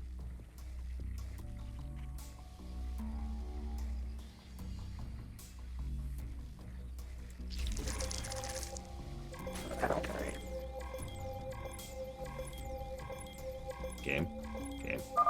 Quilgore located. We must move quickly if we are to secure their biomass. Yep, that's this coming week. There will be Warcraft Rumble. I cannot wait. I would rather rip out my teeth and shove them into my eyes than review Diablo Immortal. But even if, for some strange reason, I decided that it's okay to review Diablo Immortal, which I have not, I actually have a veto, like a permanent veto, or it's actually for the forbidden list. It's a very small list. The forbidden list is extremely small. It's anything that anything that would cause me physical harm is automatically forbidden. Anything that is sexually explicit, porn stuff basically, is automatically forbidden. And mobile games are automatically forbidden. So even if DI wasn't something that causes me personal harm, I would still say no to it. Let's get another hatchery going. Or two.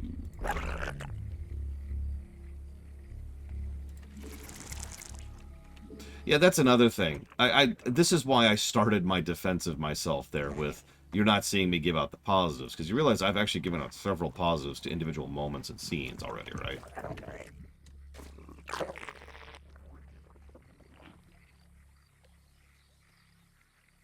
Oh, did I already do that one? Yeah, I did. Okay, cool.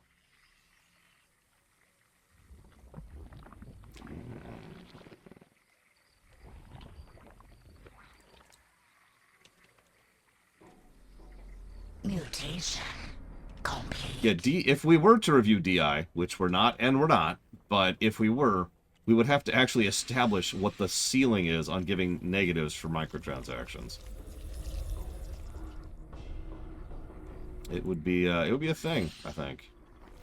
Yeah, I noticed that several people are saying I'm being too harsh and that I'm being too nice in the same chat at the same time for the same game. That's just my life in a nutshell. I can't win. I give up. I give up. I can't win. You win. Is D4 veto? D4 is on the list, but I'm going to be very honest. I don't think it's ever getting funded. Is he up here? I'm trying to remember where he is. Does anyone remember where he is in this map?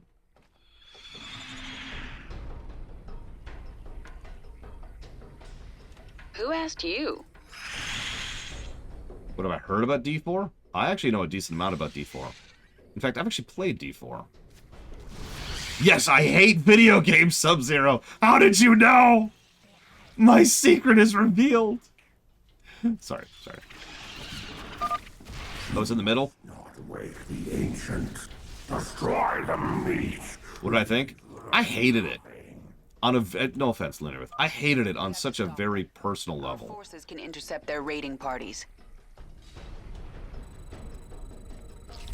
The gameplay was there. Like, I would call it mediocre gameplay. Like, overall. Protect it while it harvests. Could you not? Primal forces are attacking Quilgore biomass. Oh, sorry. Hang on. We need to harvest this biomass quickly. Stop. Shut up. Okay. Sorry. You're asking what I thought about Diablo 4. I apologize. For some reason, my brain was still in Diablo Immortal mode. I have actually played both. Diablo 4, the nicest way I could put it is that the story was just not actually all that interesting, and went in a direction I kind of hate, and also, and this is funny, didn't move the narrative forward so much as 1 inch. D1 ended, and the narrative moved forward 1 step. D2 ended, and the narrative moves forward several steps. D3 ended, and the narrative moved forward like 5 or 6 steps. D4, the narrative doesn't move at all. Right? Like, it ends in the same place it begins on a very, very vague, ephemeral to be continued. I don't even consider this a spoiler.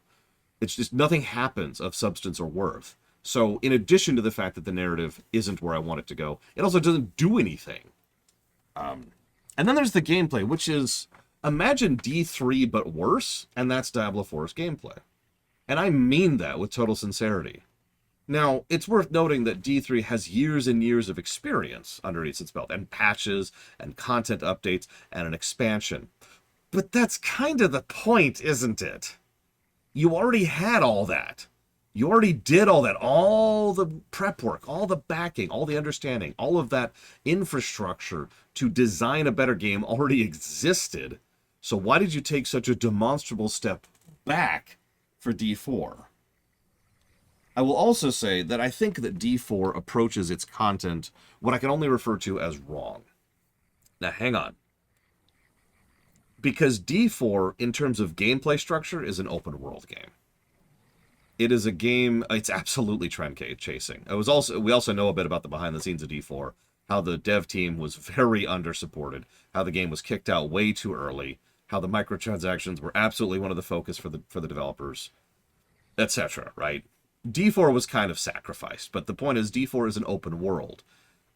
Rather than having like D3 or 2, there's the kind of the flow of zones thing where there is an explorative element to it, and there are side areas and side dungeons and optional treasures and all that fun stuff, but there's kind of a singular narrative flow that you're going through the thing. You just start off here and you just pick a direction and you do random side quests that have nothing to do with anything. And there is MSQs, plural, but all of them are just kind of all over the place, and just like the problem we've been having with these very 2 games we've been playing, the story sequencing is absolutely all over the place. So, it sucks, is what I'm trying to say. It really feels like I shouldn't say it sucks. Forgive me. Let me say this very clearly. I have negative interest in Diablo 4 because it's kind of the Kmart brand, off-brand version of Diablo 3. The story is worse, and the story is worse. The gameplay is worse, and the gameplay is worse.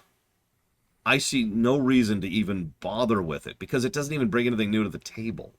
At least sometimes when there's a new game in a long-standing franchise, and obviously it's a step backwards, there's... damn it, Yura. There's things where, like, you could see, okay, there's a potential there, right? Maybe with some time, maybe with some patches, maybe with some expansions, there's some core mechanics or core ideas that can really be taken and run with. There's none of that in D4. They've actually taken away mechanics and removed core concepts from D3. It took color saturation away from the table. So, if you enjoy D4, that brings me happiness, because we need more people enjoying things in life. But I have negative interest in D4, personally. Yeah, exactly. That's true, Ross. That's a valid point. I would rather replay D2 than play D4. And I mean that.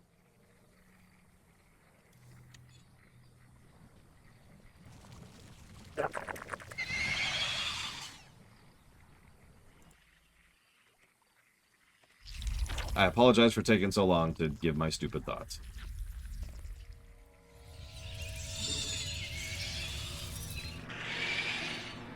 You don't chase trends, BioWare! You know it's happening. You know it's going to happen.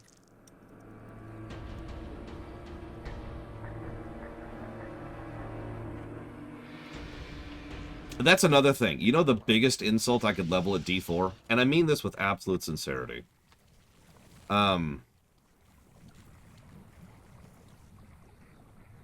Personal take.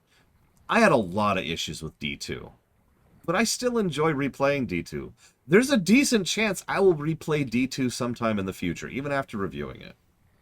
After playing D3. I love playing D3, and I'm looking forward to replaying D3 in the future. After having gone through D4, I have no interest in ever replaying that game. And I think that's the biggest insult I could level at it. And you notice there's no ire in my tone here, because I think it's just sad. Harvest successful. The biomass is in transit to the Ancient One.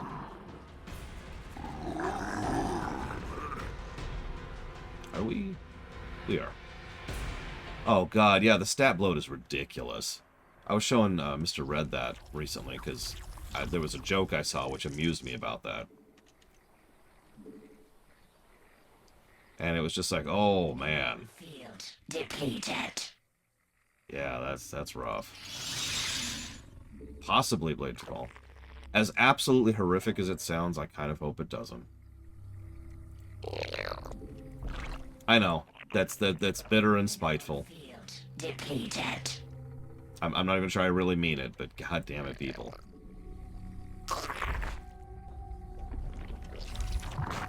I want the franchise to go on ice for a minute.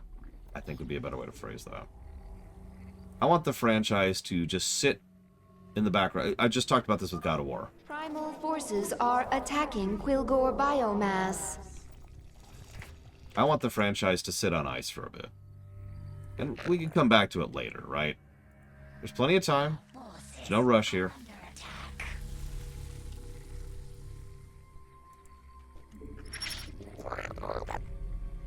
The swarm hungers. I know, they're sealing the terrazine. I'm sorry, Luna. I hope you're enjoying it at least. That is the important part. Yeah. I'm sensing something primal nearby, but it's small. Primal essence pool. Strong sequences. Approach. Absorb essence. Will augment strength. I feel stronger. This must be the power Zeratul spoke of. Let's get this over with. Yeah, sorry, that was him. They were talking. God, I missed it. I think he's gone now, but yeah, he jumped away. Yeah, that's the first time we saw him. Out with it. Last. Anyways.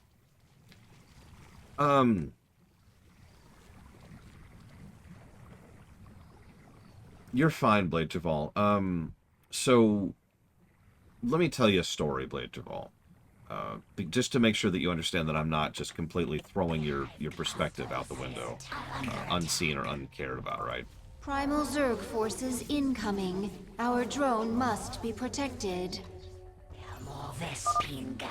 Our drone is under attack. We should provide... Sorry, give me a second. I wasn't prepared for an attack there. Biomass safely. You're fine. Shut up. Jesus. See you around, Dakota. Get some good rest. No, absolutely, Blitchel, absolutely. So, let me admit something. I think I've said this before in my Discord. I've been worried that there's something wrong with me the last couple of months. With a couple of notable exceptions, I just have not been enjoying my life or my job or the games I've been playing. And that's a new sensation for me. Over the 10 years, 13 years, however long it's been at this point, of doing this game, I've always enjoyed streaming. Even for games I don't like, there's always like, and then after King's Field 4, it's like, ugh. But then we got to whatever was after that, and it was like, oh, thank God. And even King's Field 4 was honestly a pretty legit stream, at least I think so. Made a good highlight reel. So the last couple of months, honestly, it's just been, ugh, you know? And I've been worried that there's something legitimately wrong with me. So when you say, Lore, I think you're being too harsh on this game, too negative on this game, you're coming at that after I've already done the re-examination period and also had a chat with a few friends of mine, which has indicated that, no, there's nothing wrong with me. Because Starcraft 2 has noticeably lifted my mood over the last week. Finally getting to play a game this good. This fun, this interesting, this relaxing, this intense, this engaging. Even when I've been sick, even when I was having trouble literally stringing thoughts together, when I was pushing through Wings of Liberty on hard mode, I was still overall in a positive vibe or tone or whatever. And I bring all of that up because, kidding, Ross. Because it's been piling on is really what it is. It's just a unique confluence of like, having to deal with obviously the apartment thing, which completely screwed everything over, and then having to slog through lots of really, really long games, most of which kind of sucked on the gameplay axis. Like, don't mistake me, Baldur's Gate 3 is a good game, but part of the reason that it still sits in that negative part of my mind is because by the end of Act 3, I was so goddamn sick of playing it. I was so just sick of it. It's worth noting, Baldur's Gate 3 was actually a really freaking good game. In fact, if they ever patch up and fix all the issues I had with it, it might be a contestant for the top 5 slot. But you get my point, right? It's just a combination of things that have just been weighing on me like a vat of whale blubber. So if anything, Blade Default, to get right back to your original point, and I guess Eternus, because you raised the same point, I'm kind of relieved at the fact that I am capable of giving a negative to this game without being afraid of the fact that it's just me. Does that make any sense?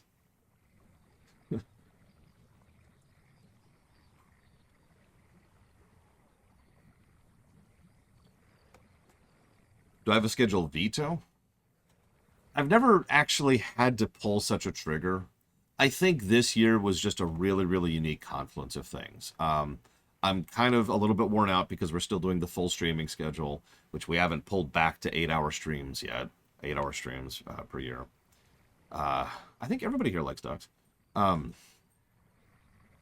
So, streaming a lot. Massive overhaul of my living situation, which, I was just a slug across the jaw, which put me massively behind on my schedule, and also pretty much being in visual range of finally being caught up on the freaking queue, which I've been trying to do for literal years at this point. And then, on top of all of that, which would be a problem no matter what I was playing, then we played a whole lot of extremely long, frustrating games that were not particularly fun to play. Pretty much back to back to back to back. So I think all of those things combined lead to the situation that I'm currently in.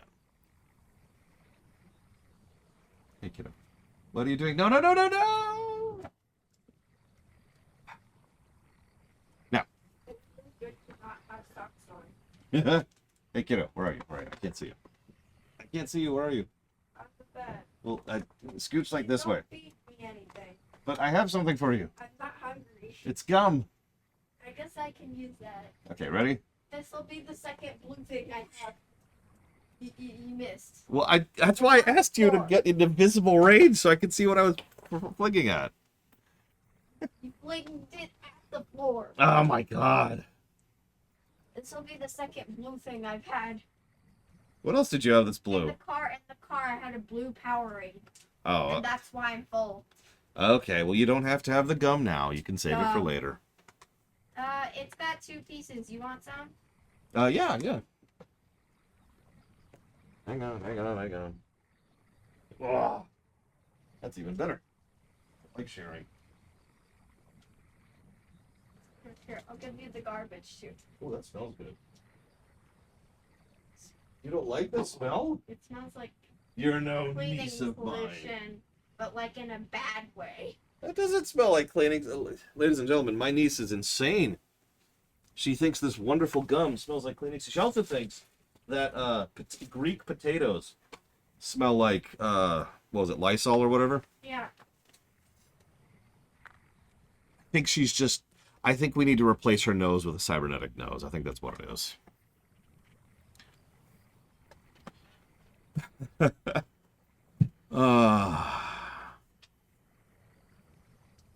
It's like lemon.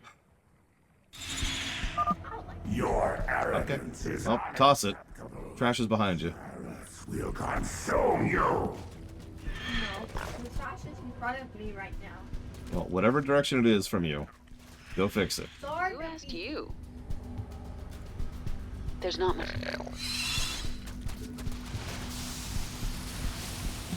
If anything else, Blade Javal. A drone is under attack by Bragg's forces. On the water bottle. What? And it's been colored like this. I can only see it with the corner of my eye.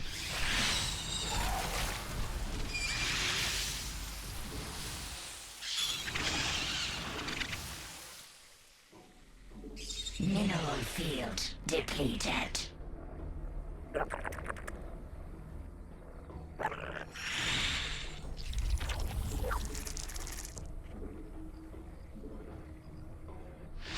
Anyway, so yes, sorry. Somebody asked about Mario Sunshine. We've actually already reviewed Mario Sunshine. That's done and done. Mutation complete.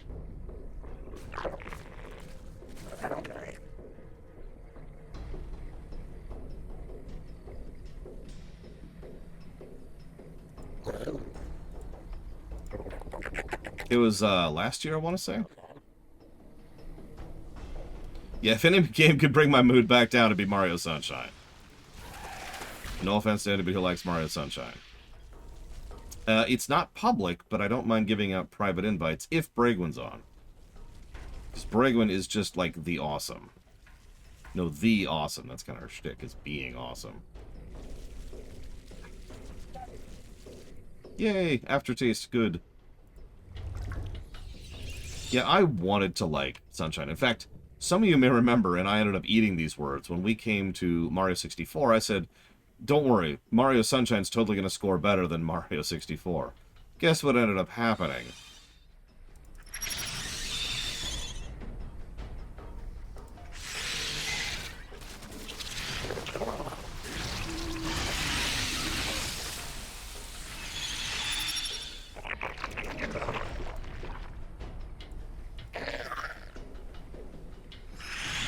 That being said, with the advantage of hindsight, I can tell you exactly why I remember Mario Sunshine so well.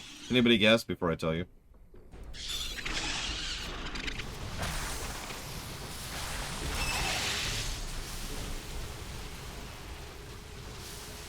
Actually, the outro kind of sucks, but the intro is correct. The intro of that game sold me in a lot of ways. I also think the, for lack of a better way to put it, atmosphere, tone, vibe, just generally the visual and audio side of things was legit.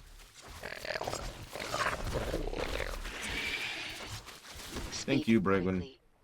Appreciate you. Get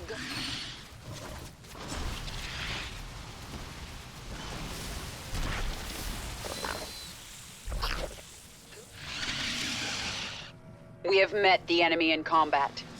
Yeah, sad, isn't it, Ross? Which one had a higher story score? Because I'm pretty sure I know the answer to that. Mutation. Yeah, no, honestly, same thing with Mario 64. You're absolutely right. First few stages are like, yeah! The score plummeted by the time we got to the later stuff. Like, that's what dragged it down so much.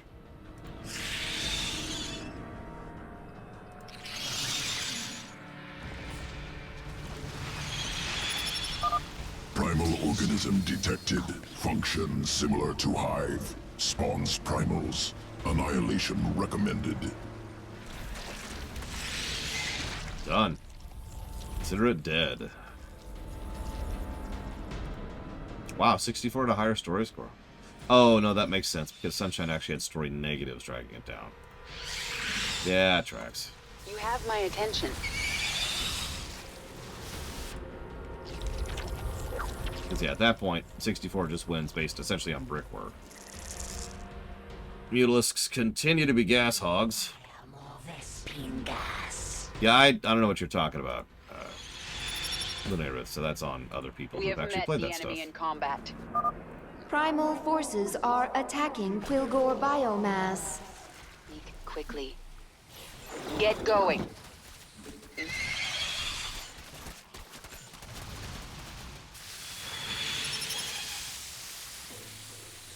Well, if I might add to that, Ghost Rider, Speak quickly. I think part of it... A drone is under attack by Brack's forces. Hang on. Oh, okay, don't hang on. Is that some people really like bleak, and I am not one of those people. And if there's one word to describe D4, it is bleak. You remember how someone was like, oh, they're trying to go back to D2? Well, I have no interest in that. That's that whole fake darky thing. We actually talked about that extensively during the Diablo 2 and the Diablo 3 review earlier this year. Yeah, no, D4 is extraordinarily bleak. Like, to kind of a scary degree. Complete.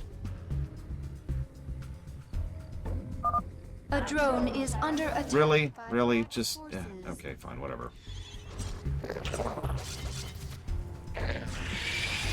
And a fire. Of acid.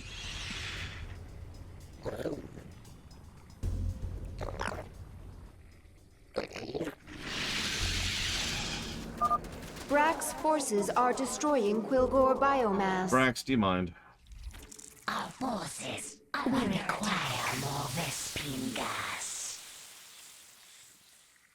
Listen, I like leaks plenty. Can't get rid of me that easy. Leaks are great. Or leaks are great. Damn it, now you got me screwed up. Nothing stands in my way. That's a good point. I haven't taken a drink. Thank you for reminding me.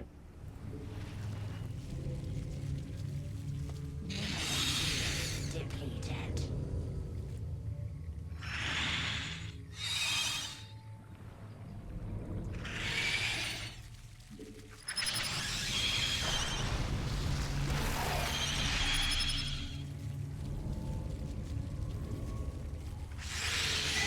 The one good thing I will say, that sounds so mean. One thing that I find gratifying is that D4's playable, its population plummeted so hard and so fast.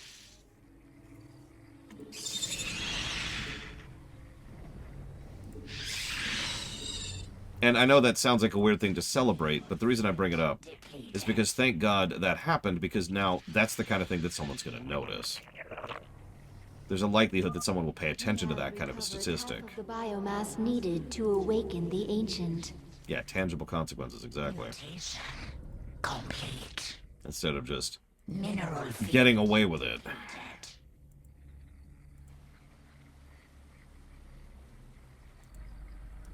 Our forces are under attack.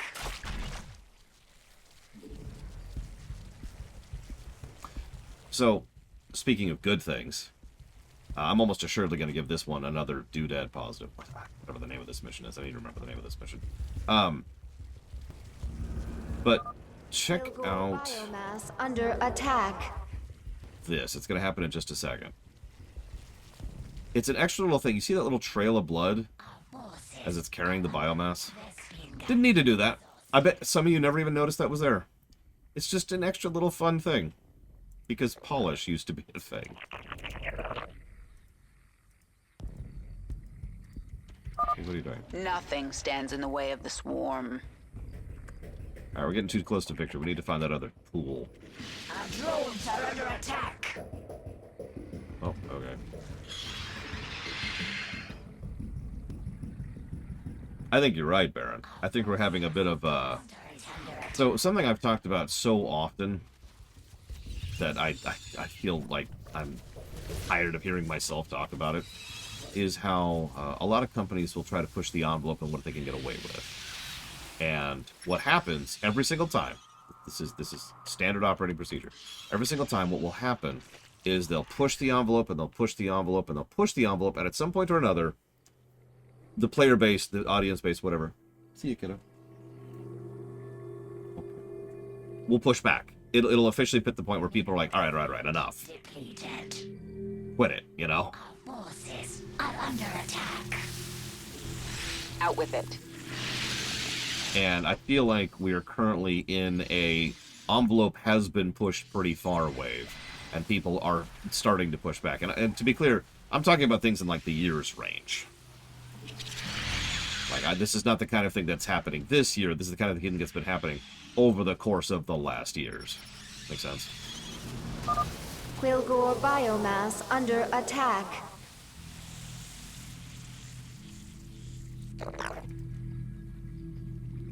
Okay. Any achievements here I need? Nope, I have all these achievements. Okay, cool. Let's go and beat the game.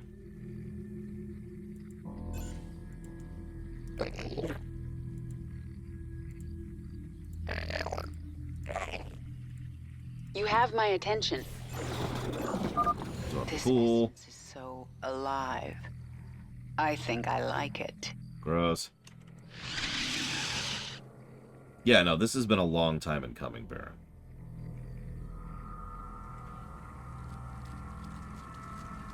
One thing that's really caught me is how many people have been, not to speak negatively about Baldur's Gate 3, how many people have been treating Baldur's Gate 3 Dangerous to harvest from multiple corpses. The Primal Zerg are sure to attack our drones.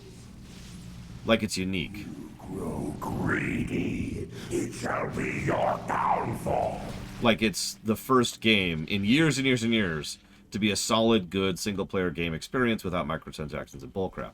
That's a goddamn lie. That's a huge lie. But I bring it up because the mere fact that it is a game that is all of those things is something that's getting a lot of attention, is getting recognition. When that is slowly shifting back around towards becoming the norm again, which is great. You know what? I can do this really quick. Wong. Hi. Mineral field depleted. Primal forces are attacking Quilgore biomass. Eh. The hive cluster. Brack's forces are destroying Quilgore biomass. Eh. We're almost done here. And we are done. GG. This ends now, corrupt Zerg. I will kill you myself. Defend the Hive Cluster. But to be clear, I'm happy that Baldur's Gate 3 is pushing back to the standard of what games should be. I really am.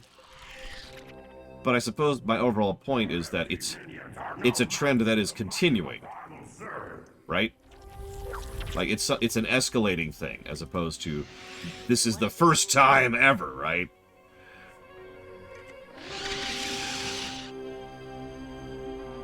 I mean, they are going to do that, Eternus. Quite a few, Ghost Rider. Baldur's Gate 3 was a passion project put forth by a company that had the finances, tech, resources, and experience to actually back such a thing. Kind of a rarity, in all honesty. They got piss lucky, and I think they know it. I will feast upon your... Literally interrupted him in mid-conversation.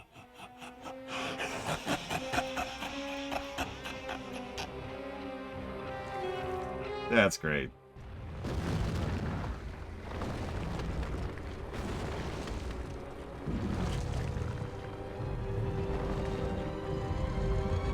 I return.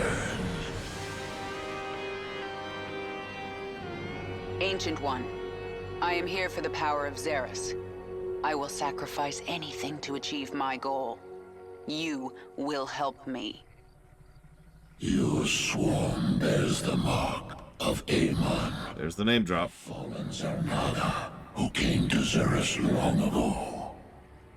He forged the Zerg into a weapon and took them away. Yet, some of us were hidden, overlooked. We multiplied. We remain pure. If you seek our power, you must become Primal Zerg. You must become pure. So now we know the name Amon. Yay. No, Baldur's Gate 3 is definitely a Jurassic Park, no question. It had all the pieces in place to be the success it was. I actually talked about this during my review of Baldur's Gate 3. The really funny thing about Baldur's Gate 3, or any game really, is that the secret to making a good game is just to do it right. I know that's... I'm sorry, I'm saying that wrong. Because it's hard to summarize, but you get a group of people together, you figure out what engine you're going to use, you make a few games to learn how to make a few games, you keep things quiet, small, you work out from there, you get to the point where you're confident in your team, and your engine, and your code, and then you actually go, okay, we're going to go ahead now, we're going to make a game whose primary purpose is to keep the lights on. Once that has successfully happened, and that's a tricky, that's like your filter right there, that's the hard step to go over. Once you get past your first game that actually sells, you're pretty much in the gold as long as you don't go public.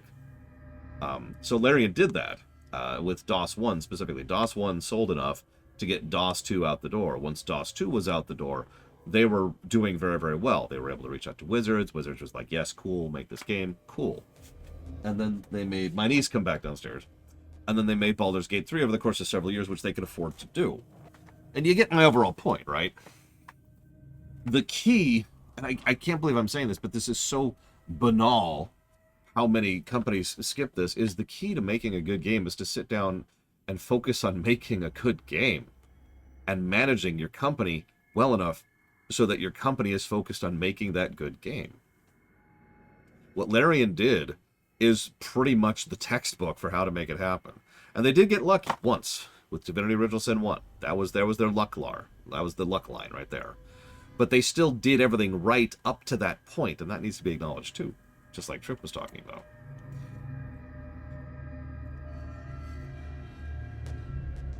And I'm not going to say any positives, I just gave the mission we just did. Because we don't talk about positives, that's not how that works.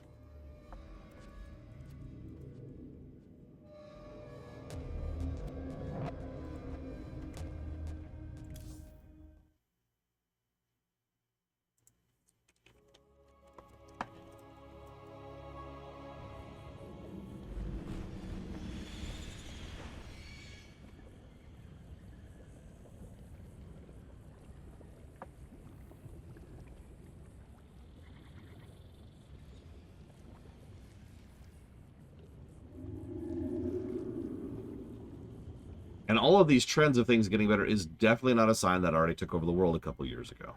Don't worry about it. My queen, why did we wake the Ancient One? Its power outstrips even yours. The Ancient One is key to unlocking the power of Zerus, and I need that knowledge. Will it not destroy us? It's called a gamble. It's something Terrans do when their instincts tell them the time is right. I see. Just as when the Terran James Raynor came to Char to return you to your original form. Yes, just like that. The thing about gambles, Isha, is that sometimes you lose.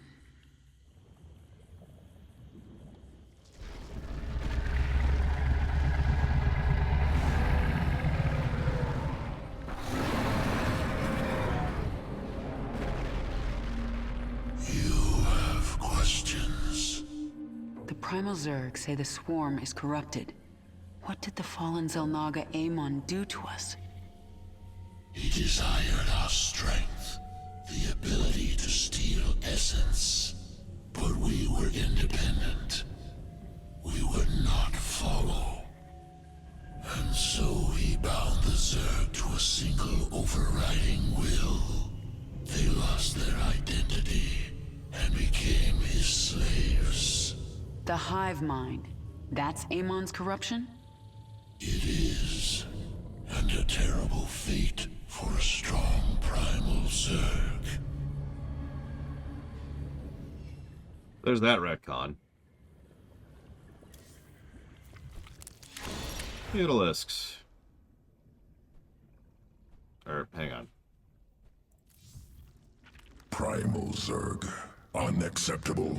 Must be wiped clean. No trace left. Destroy Primal Zerg. What are you talking about? Saw ranged Primal Zerg creatures on battlefield. Based on Hydralisk. Primal Zerg stole design from Swarm. Swarm on planet for hours, days, already being replicated. Abathur. Are you upset? Unacceptable.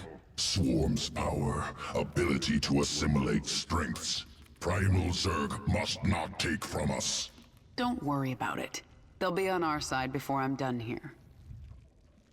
I love how Abathur is legitimately angry about that, by the way. So, Mutalisks. Make the bounce more, and the bounces travel farther. Glaive Worm Symbiote. Simple sequence. Ample room for improvement. Can mutate constituent cartilaginous framework. Amplify damage of impact.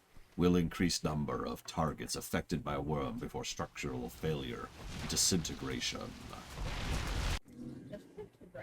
Disintegration.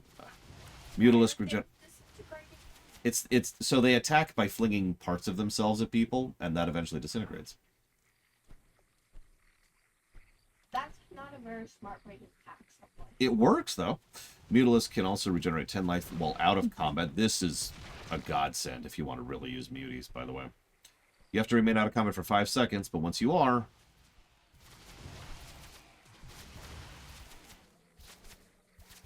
Look at that. Look at this regen. Watch this regen.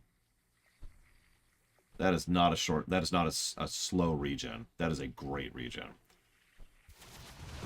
Mutalisk fragile, in need of improved survivability. Requires restructure of sequences down to core. When wounded, cells will activate, remodel tissue to original state. Rapid regeneration. Will require almost entire focus of Mutalisk. Much exertion. Must devise instinctive aversion to use in combat. Dead Mutalisks of minimal use. Then there's the Sundering Glaive. Gain additional damage versus armored targets, which is a lot more. Basically double damage against armored targets. But attacks no longer bounce at all. Similar configuration of Glaive alternative configuration of Glaive possible. Similar construction to Baneling Strain. Explosive. Will deal significant damage to single enemy. Worm destroyed on detonation, subsequent collisions impossible. W-U-R-M. Worm. So, the bounce is nice, but Man, that regen is bonkers. So we'll go with the bounce, naturally. At least until we evolve them.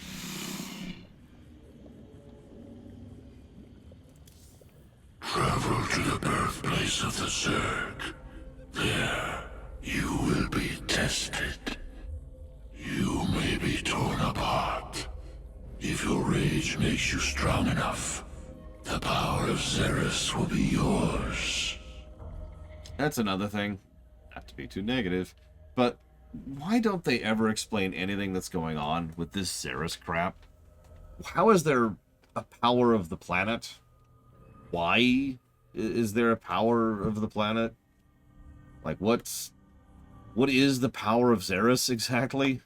How do Zerg just have the ability to absorb essence? I have so many questions. Sorry, Odin. Sorry. I didn't mean to think. Well, no, but they weren't built that way. That's the thing. This is pre-built. Do this really quick here.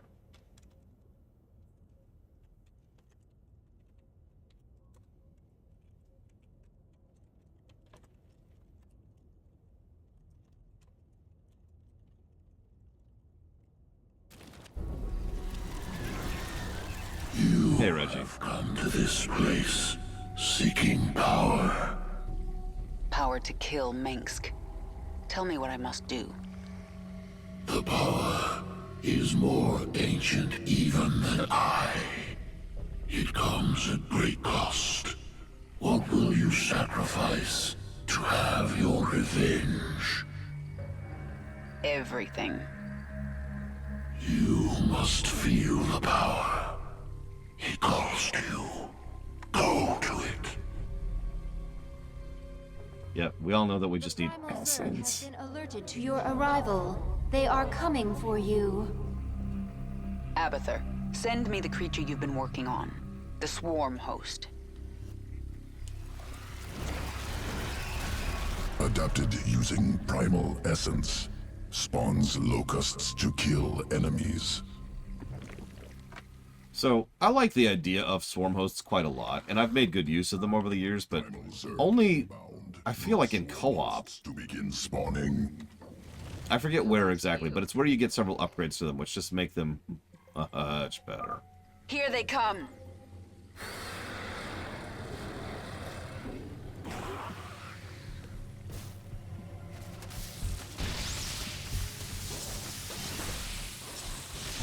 Like, for example, once we get the locusts, the airborne locusts. Primal forces eliminated. Your path is clear. What about them, officer? I mean, that would be part of the other configuration of positives, not this one. The swarm hungers. But yes, mobile base defenses, mobile turret kind of a thing. Yeah. You are close. The moment draws near. Is your hate still strong enough to make the necessary sacrifice?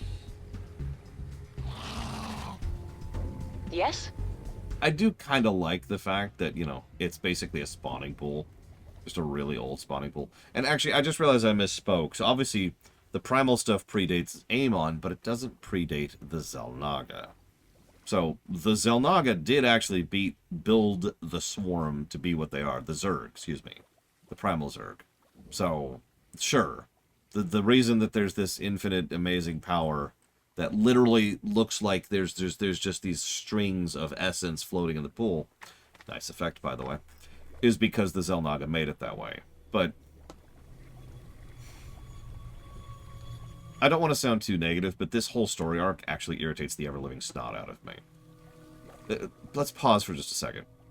We're dragged to Zerus by Zeratul, for some reason, in order to find the Primal Zerg, which is a massive retcon for no real reason, in order to be able to absorb the ancient power of the planet, in order to be stronger to take out Mengsk. Question: why is any of this necessary? Even though this is arguably MSQ, it feels like filler, doesn't it?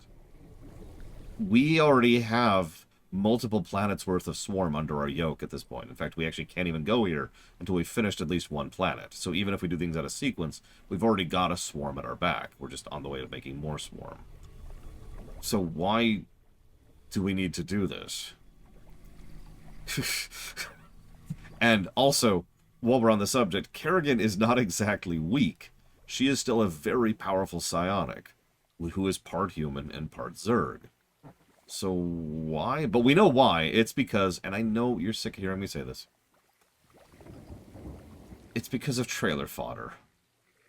The cutscene that plays after this mission was in the trailer. It was one of the biggest ones they showed in the trailer. So, that's why. This world is mine. It's a pool. The first spawning pool. It existed before names. From this primordial place, the Zerg arose. Within, one essence split into many. One devoured another and became stronger. The first Zerg. I know what you meant, Von Falkenstein. You will have your power. You okay? And you will lose yourself. Evolve. Transform. Transcend. That's a damn good question, Sub-Zero. A void pool. Catalytic fluid will overwhelm Queen's body. Not strong enough. The Queen's hate is strong enough. And if I survive, it will remake me. I will become more powerful than the old Queen of Blades. And somehow it knows to make a chrysalis around her. Defend the hive cluster and the chrysalis until I am done. Or dead. Yes, my queen. Actually, that's an interesting theory, Baron, especially since humans evolved naturally. So, no external influence crafting them, right? Like the Protoss and the Zerg. So, hold the line.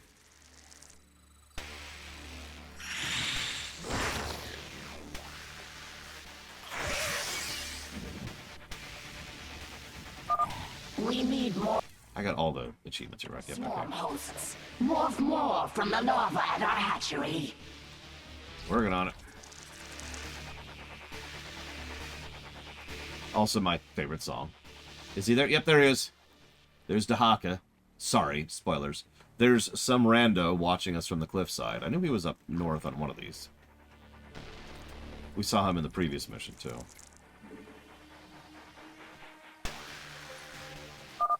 The remnants of Brack's forces gather nearby. They are preparing to attack the hive cluster.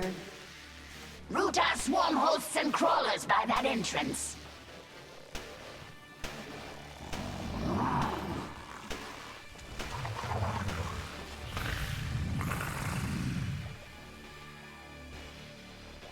Interesting idea, Nero says. I mean, that's kind of where the primals are going as a species, as a concept. So there's some room there. Get some gas and soon.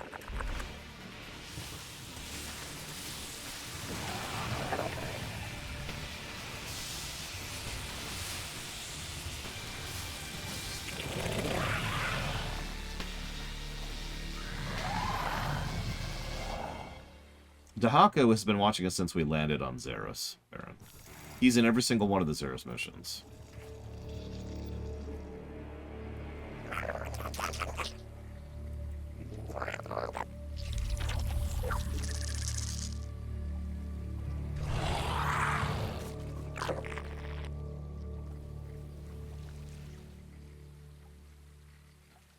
Chill for a minute. Let's see, we want mutas, hydras, and I want to see some roaches would be good. I agree with that on Falkenstein. So I want a warren and a nest and the den. And the spire. I sense another pack of Primal Zerg gathering across the basin. Hear me, broken Zerg. You have killed Brock, but his pack survives. I claim their territory and their essence. Cool. So they're gonna fight now. As is their wont.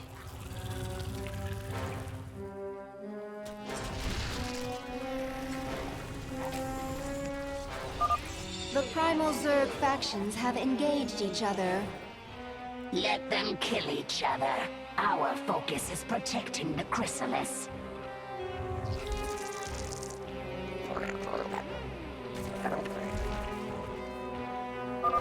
I have not forgotten you, broken pack. Your leader sleeps. She will not wake. My pack will feast upon your essence. It's Yagdra's pack and the remnants of Brack's pack. Yagdra's pack is preparing to attack our hive cluster. Show these primals the fury of the swarm. What's the new achievement for this one? Sorry. Just kind of curious here. This is... hang on. Sky, Old Soldier, Waking the Ancient. Without spawning a locust. Sure, I can do that. Oh wait, no, I can't, because those are the locusts. I'd have already failed that achievement. Whatever. Take a drink. Sorry, I thought I meant more of those guys.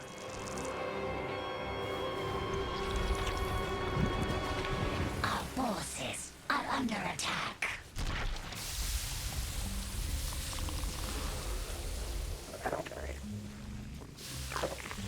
Oh, the pool. Yeah. I can manage that. I can do that. I tried that Sub-Zero. It didn't work. I actually tried that twice. Once with a physical clock and once with a bot. Neither worked.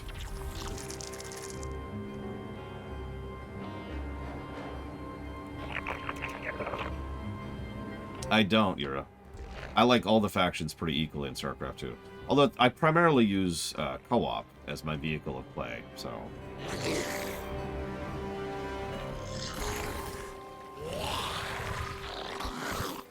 Of those, my favorite would be Terran, Zerg, and Protoss. Broodmother Zagara have made important discovery. Primal essence collecting within pool. Can use spawn many locusts to defend hive cluster from primal attacks. These primals are relentless. Spawn the locusts now. Kill them all. No. We should be fine. We'll see how we do. Which Dune games have I played? I believe I played both, question mark? The old RTSs. That's in the long, long ago, so my memories there are pretty vague. And that's it. Yeah, no, we're fine. We're fine. Locusts up a hill with Muta's backing? Yeah, we got this. Yeah, Zagara, you lack vision. Or whatever. Did I not take the regen thing? Oh god, no, I took the bounce thing, didn't I? Whoops. Alright, whatever.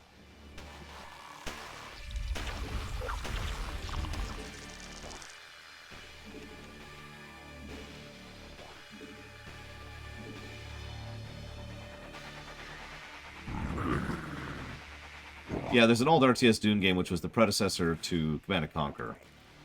It kinda sucked. I mean, it's an old game. It's an old RTS, and it has every problem that an old RTS has. Sent a force of primal flyers to attack the chrysalis. It's okay. That's what the mutas are for. The hive cluster is under Okay, so that's terrible timing. We're gonna accept that.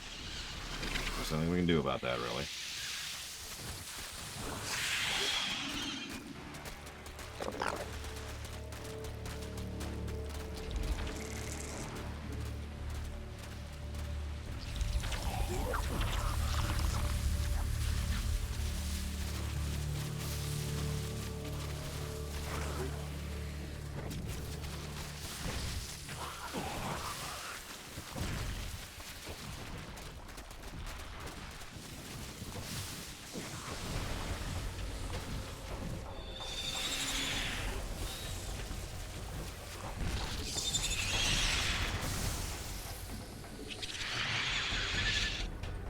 Okay, now that we got our first mobile force going, we should be fine. I sense a powerful presence. A massive primal. Tyrannosaur, savage, extreme physical prowess, essence useful, must acquire. No simple matter. To reach it, we must cross the battle between Brack and Yagdra's packs. I have not played the new Dune game yet, no. I kind of hope it's not crap. I know. Big aspirations, right? Both packs are moving against us. Prepare for a pincer attack. Yeah, I kind of figured that was coming.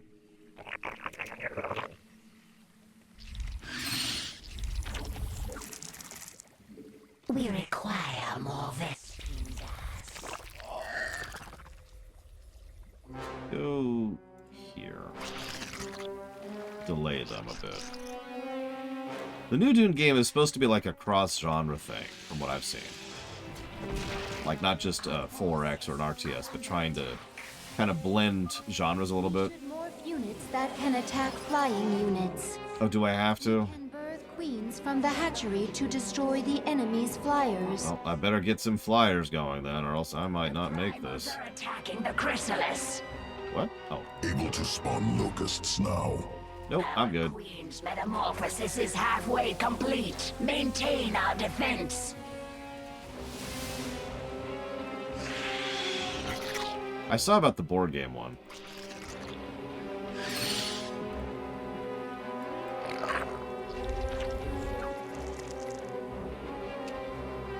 We require more.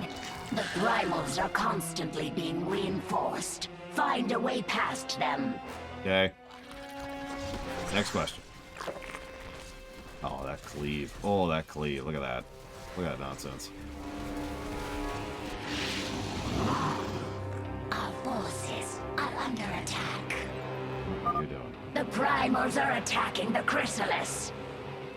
Able to spawn locusts now.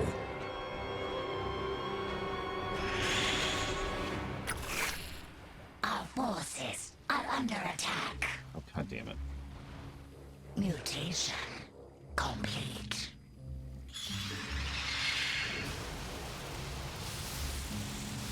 Our forces. There's actually 2 Dune MMOs, if I'm remembering correctly.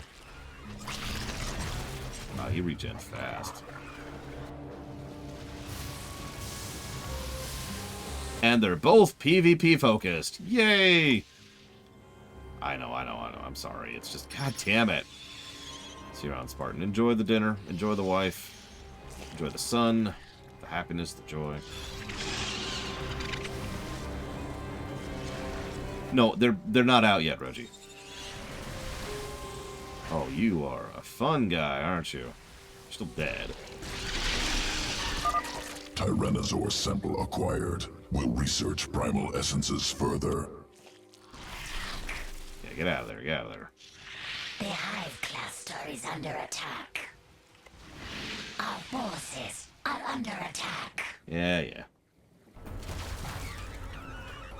Yep, take a drink. Take a drink. Forces are under attack.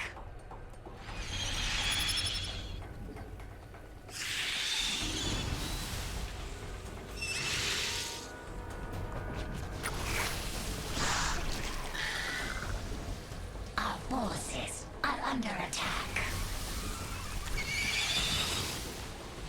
Yeah, just think, if I had that regen ability right now, all these mutas could be at full health in seconds. Instead, they're just really good at AoE. Yeah, they fixed the flashing thing. That's nice.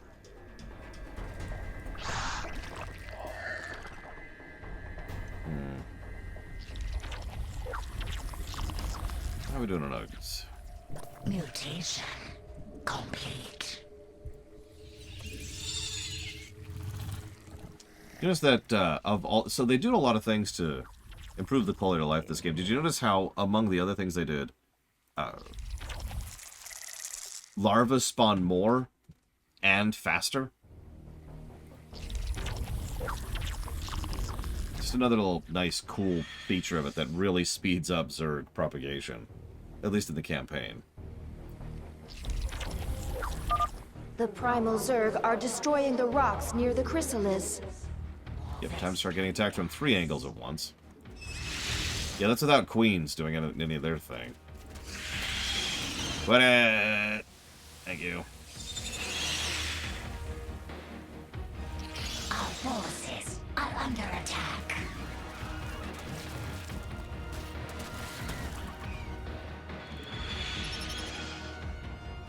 Our forces are under attack. The hive cluster is under attack. On the plus side, that mega bounce we got, it means that we're just absolutely chipper shredding through these grooves. We are AoEing like crazy. So it's not like it's a worthless upgrade. I just kind of wish I'd taken the health upgrade, that's all. Cluster is under attack. The chrysalis opens. Our queen is close to waking. Are under attack. Got it. The primals are attacking the chrysalis. That's fine. Able to spawn locusts. Defend. No, I'm good. I've got something called a mutalisk. I don't know if you ever heard of it. It's a brand new invention. I just came up with it. Forces. The primals have broken through the barricade. Defend the chrysalis.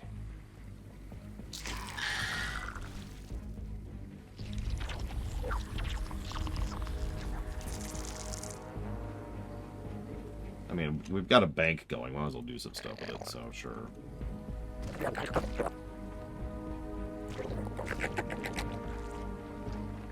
Mutation.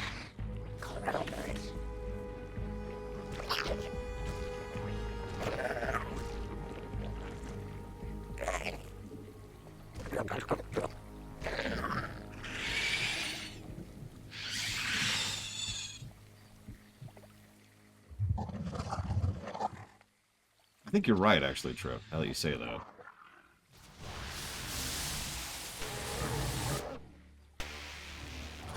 Our forces are under attack. The primals are attacking the chrysalis.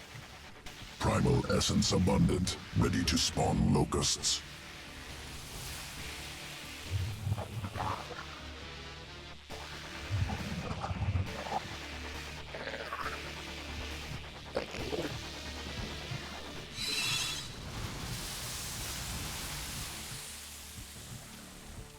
I do love how they just dissolve. Literally dissolve under the mutas.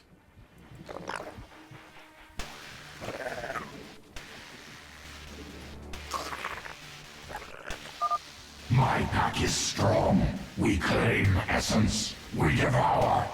The broken Zerg remain. Collect their essence. Kill! Yandra's forces are gathering. They are converging upon the hive cluster. Mutation. Mineral. Sally out for a minute. Depleted. The best thing about FF12? Single best thing. So let's identify some good things in general. We've got the initial, the politics thing. I've never heard of that, Fab Alex. We've got several of the main cast, all of which have some really good arcs. I love Ash's story arc throughout the course of the game, like very legitimately and unironically. I think the intro is very strong. The primals are attacking the chrysalis. I think the Gambit system Locusts now. is one of the best things on the gameplay axis. Our forces are under attack.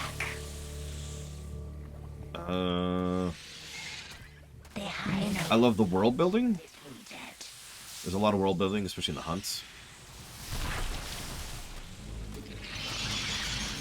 So of that list, Under attack. I'd probably go with the world building and the politics as my favorite feature from the story axis. The hive cluster. Is that the one about the medic, Fab Alex? Defend the chrysalis. The swarm will prevail. Depleted. Our forces are under attack. The primals are attacking the chrysalis. Primal essence abundant. Ready to spawn locusts.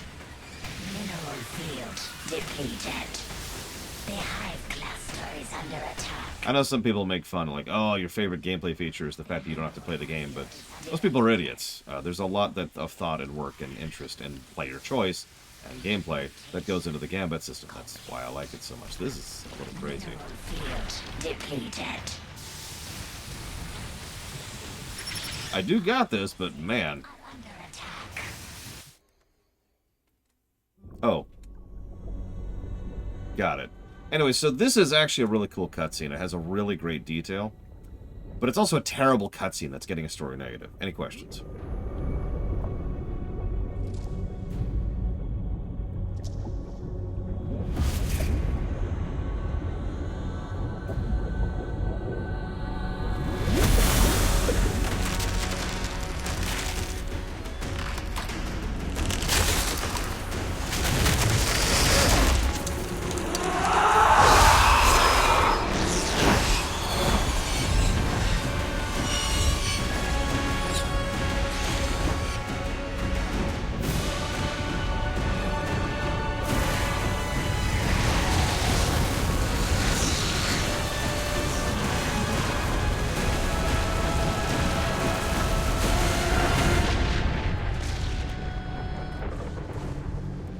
Love that transition.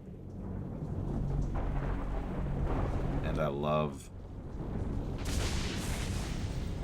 that on the right. How many of you didn't notice that your first time around, or never noticed that?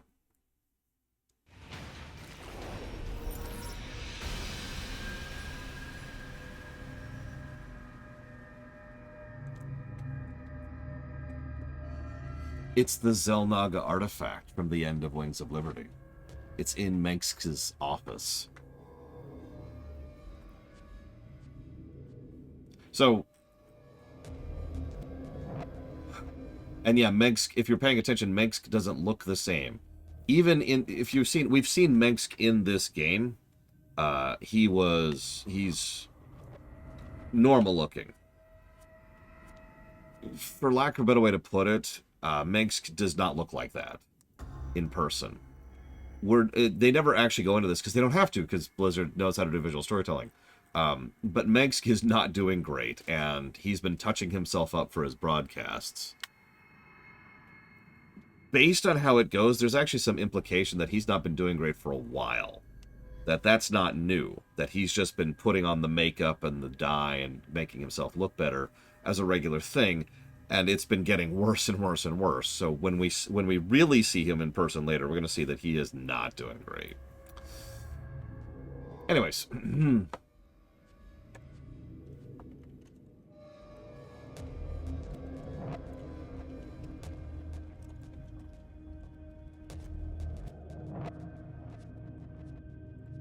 But I am going to give a negative here. So let's get this out of the way. Kerrigan does not look exactly the same as her pre-Zerg form. It is the kind of difference that you wouldn't notice at a glance. You have to actually be paying attention to actually catch the differences in her appearance. And that's the problem. This has always bothered me, and the more I think about this, the more I think that this is actually a negative to story. I've been chewing on this one since we started Starcraft 2. In fact, actually since we started Starcraft 1. Because she just looks like a Zerg again. She's supposed to be different. She's supposed to be new. She's supposed to be this new, powerful, amazing Ultra character that is now part Zerus, part Primal Zerg, and part Terran. Instead, she just looks like the Queen of Blades again. With a few microscopic details and differences. And that's the frustration. Like, I mean, they give her a new appearance on Legacy of the Void. Anyways, sorry. But I do think the fact that she just looks like a Zerg again, especially, Swarm Zerg again. There's so many directions they could have taken this, too. And my favorite is my niece. She could have looked like that. This could have been the Queen of Blades right here. Like, pose like you're a superpower. Be like, super strong. Now she's just being obstinate. Okay. The Queen of Blades could have looked like this, right? Yeah, well. No, that would be terrible. But I would still prefer it. What are you looking for? This is the open one.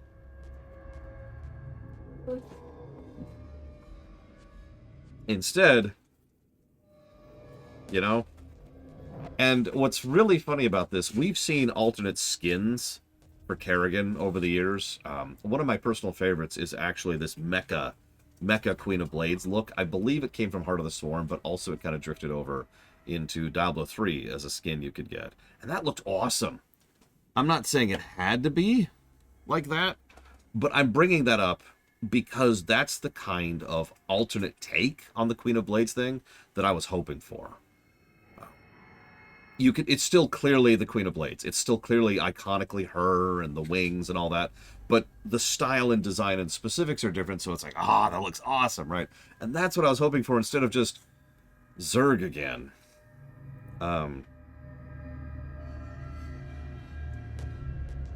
One second.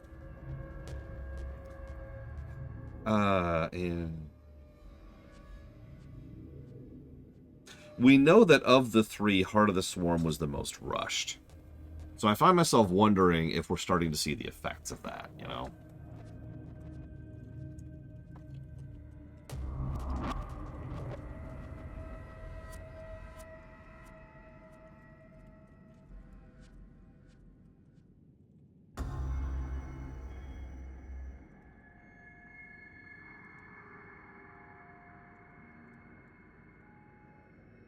I mean, we might be having a middle game effect here going, but let's move on.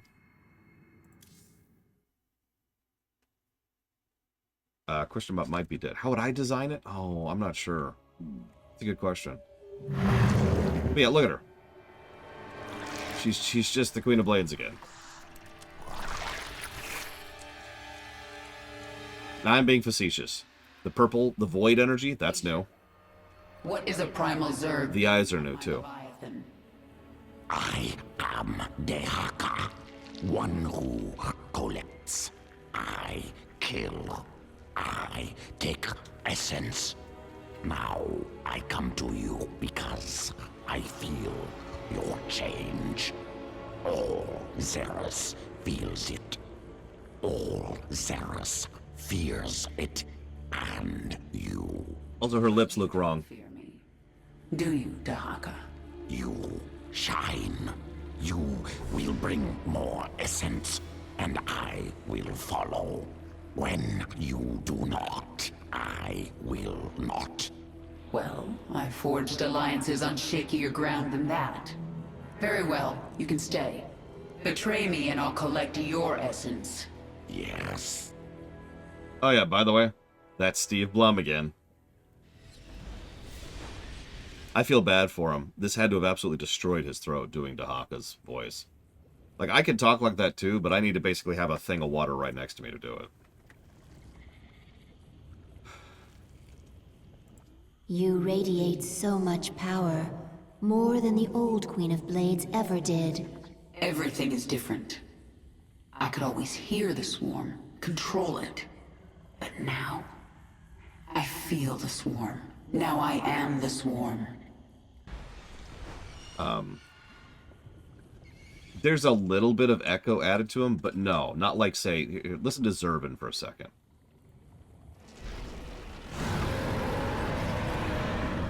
You have been reborn. That's modulation right there. Leader of boundless power. I feel as if I can rip worlds apart. And are you the equal of Amon, who once controlled you? He never controlled me. I felt an influence. A trace of something dark but long gone. Amon must have died before I was infested. I hope it is so, for he truly could rip worlds apart.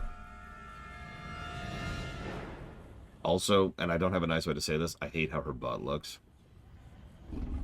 Do you think the remaining pack leaders will join me now?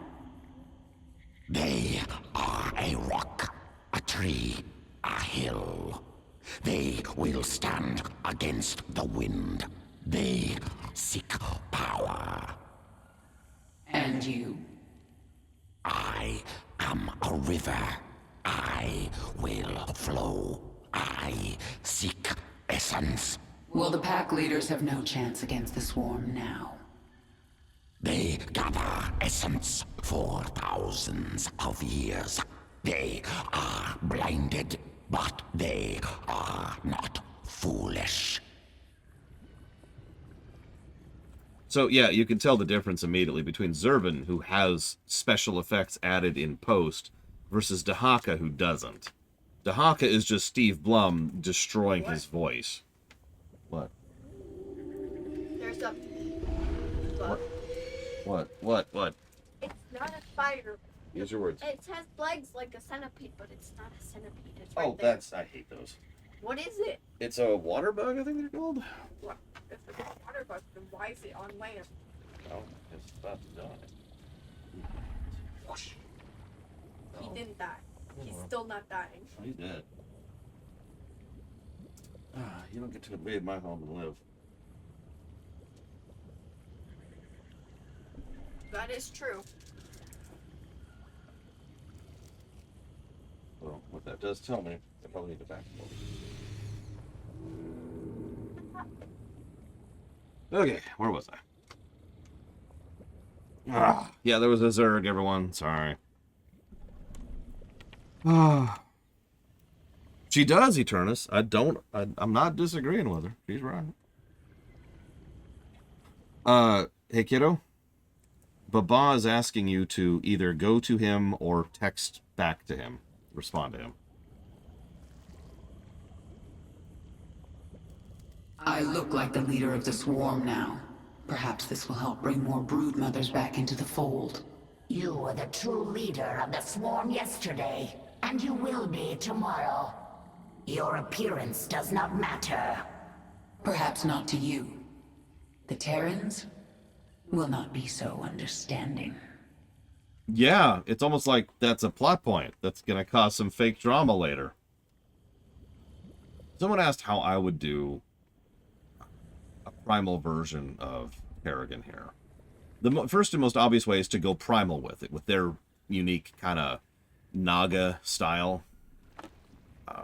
Larger but coarser chitin, you know, looking battle scar, that kind of thing. Same general shape, but just kind of skinning it with that kind of thing, you know. But I've been thinking about this. What I would like more is if she looked more like Xel'Naga. Imagine if she had a mix of the greens and the violets going through her, instead of just the void energy. Imagine if she... Get rid of the high heels. Imagine if she had bits and pieces of her that looked similar to a lot of the Xel'Naga architecture, which we've already seen at this point in the co-op stuff, and also on that one ship that we had that mission on back in Wings of Liberty. Okay, fine, Ghost Rider, you can keep the butt, but we're getting rid of the heels.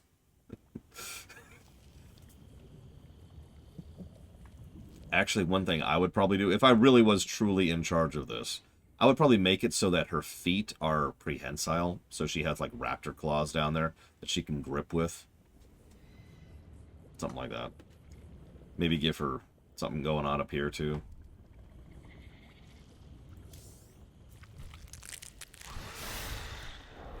So, swarm hosts. Burrow. Allow swarm hosts to burrow. While burrowed, they cannot be seen by enemies without detection. They can still spawn while burrowed. Rapid incubation. Spawn faster. Pressurized lands. Attack both ground and air. Primal sequences of swarm hosts resistant to improvement. Frustrating. Simple adaptations become incredible challenge. Essence constantly adapting, rejecting mutations. Aggravating. Difficult, but can enable burrow. Locust spawning remain functional while submerged. Locust production. Inefficient. Will greatly benefit from redundancy removal. Sequences are complex, wasteful. Byproduct of wild, uncontrolled evolution.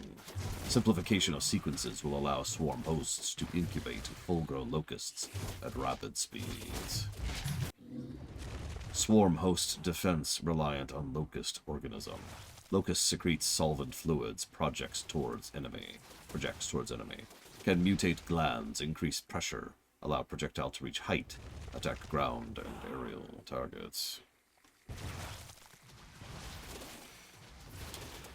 I don't think it's completely invalidated Wings of Liberty, Eternus, but it is kind of interesting how quickly they've tried to undo everything that happened in Wings of Liberty, with one exception, right?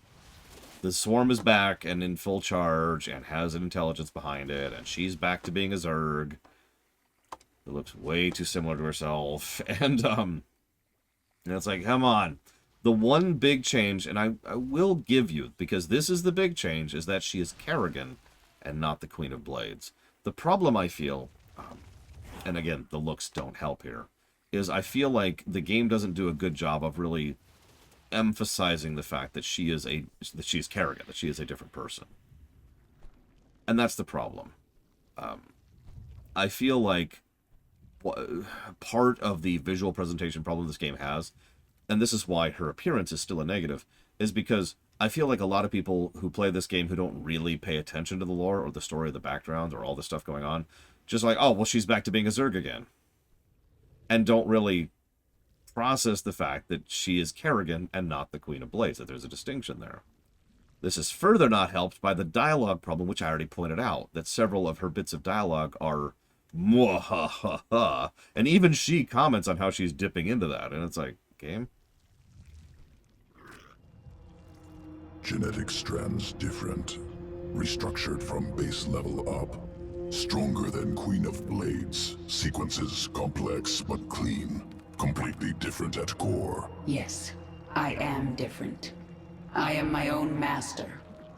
When the Zelnaga artifact made me human again, it cleansed me of Amon's influence. And that allowed me to become something greater. Must take sample. Study new sequences. Don't even try, Abathur. What I am now is beyond your comprehension. Difficult to admit. New structure beyond understanding. Will return to work. And again, I hate to keep bashing this goddamn point into the wall, but if she looked different, that line would actually have a lot more power to it. Instead, it's like, but she's just a Zerg. I'm done. I'm done. It is time. Confront the remaining pack leaders. Take what is theirs. Embrace the destiny of all Zerg. I really like this mission. I know a lot of people who really don't. No judgment. No judgment. But this is probably going to be a multi-positive one.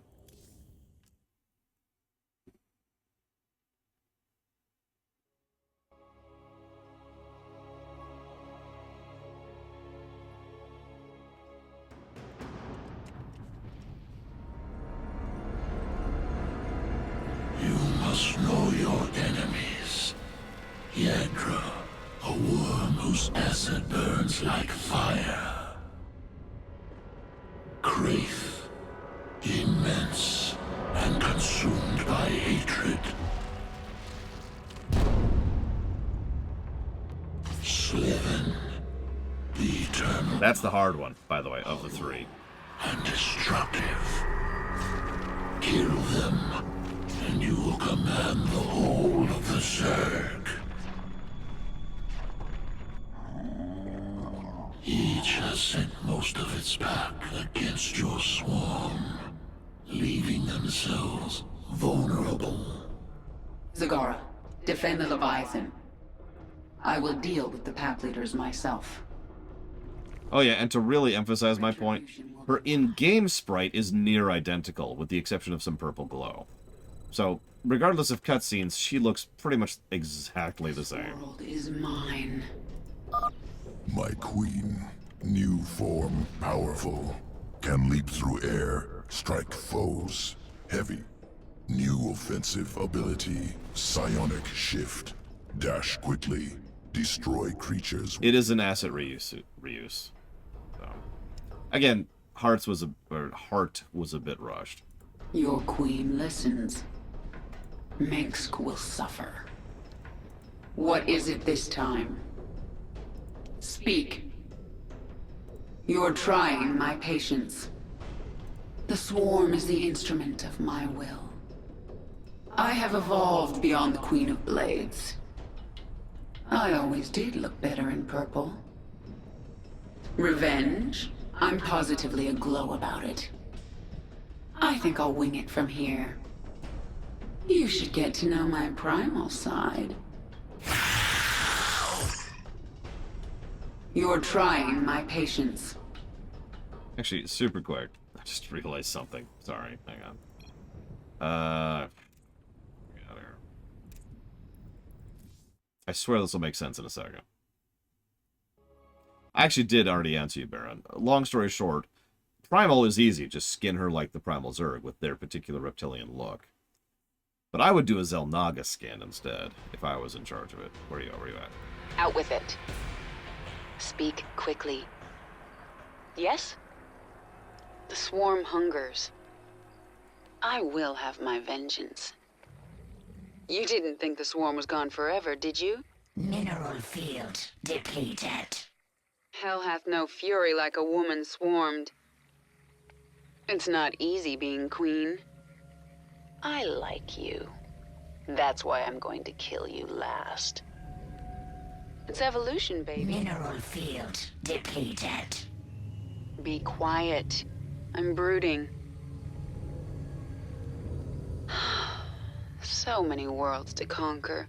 So little time. What is it now? There we go. Sorry, I just want to show this off super quick. Ahem. Fluffy pillows for me. All the way. I need fluff.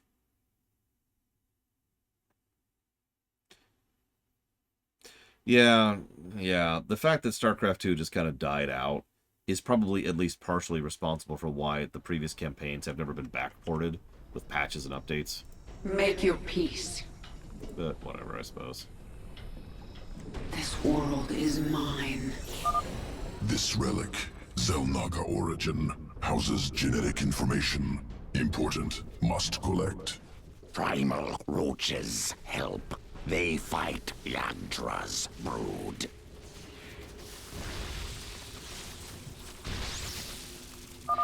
New form can twist essence, mend wounds, heal nearby Zerg and self. No time. Boldly. I'm gonna go with no, Yura. We adapt. I am the swarm. Other people are a better choice to ask for Our conquest recommendations for continues. The swarm mods and met the patches enemy. and custom maps. Make your peace. The swarm conquers all. This world is mine. We are without limit. Boldly.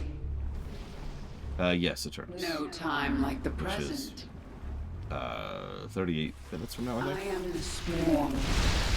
The swarm conquers all. This will probably be the last mission. Let's put it that way. No time like the present. So, she plays pretty similar to her co-op commander It variant. is time. Her energy regenerates almost instantaneously. Our conquest continues. And she has several abilities, and they are spammable.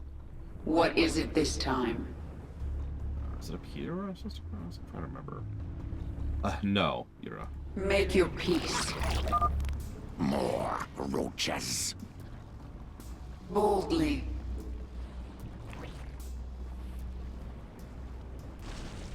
We're actually about halfway through, though, overall. Maybe a third. Leader of the Broken Pack. No! This is also Is Steve that Blum. fear, Yagdra? You do know you never had a chance, right? Your change means nothing! I will melt the flesh from your bones! The Die, weakling! We adapt. It's laying eggs. Destroy them. Present. I am the swarm. You're in my way. Our conquest continues. This world is mine. We are without limit. Make your peace. Boldly. Stay still! Adapt. By the way, you probably recognize these mobs, these bosses, because they become summanables for Dahaka in the co-op mode. And I used all of them. Boldly. Make your peace. I am the sworn. Because they're awesome. This guy's basically a mega turret Present. when you summon him. Our conquest continues. This world is mine. We are without limit. The swarm conquers all. Stay still!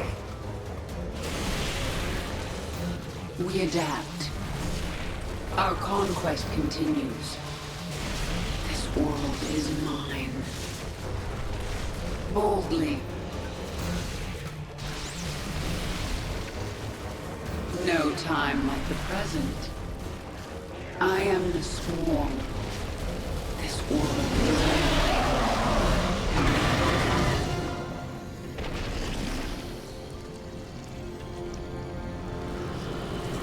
Probably more polish at release, but a lot less patch support, Yura. D3 got the polish in the patches. The swarm conquers all. So you can see how Make your variant that ended up peace. being. We are without limit. No time like the present. I am the swarm. We adapt. The swarm conquers. More of my pack. Primal hydralisks. Quickly, destroy the eggs before they hatch. Focus on the largest ones first. Boldly. We are without limit. Yeah, Dahaka's actually playing this pretty smart. Which makes sense, because Dahaka's pretty smart.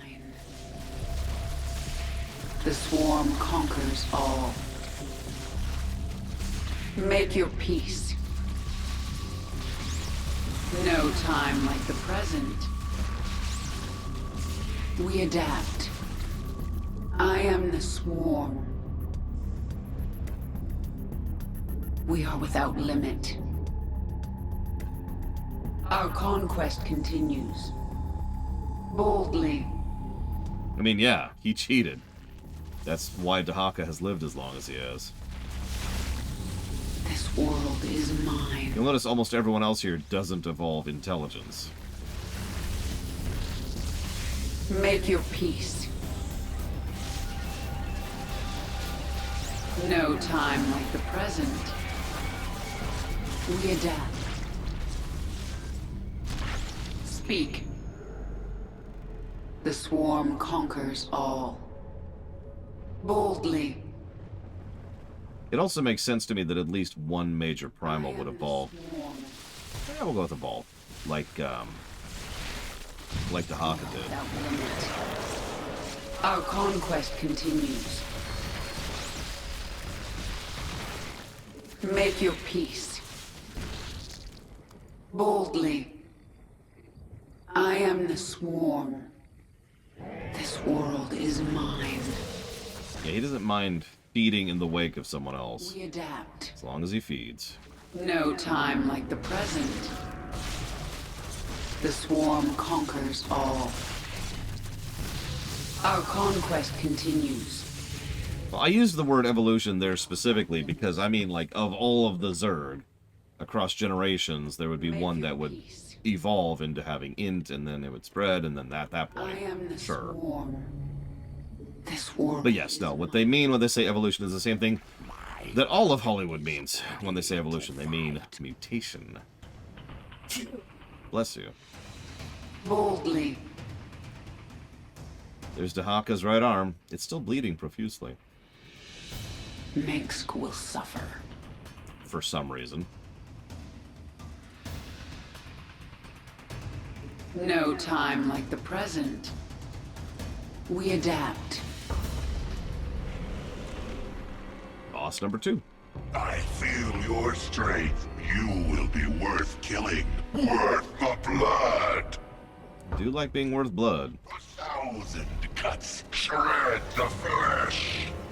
Conquers all. Our conquest continues. Strength comes for you.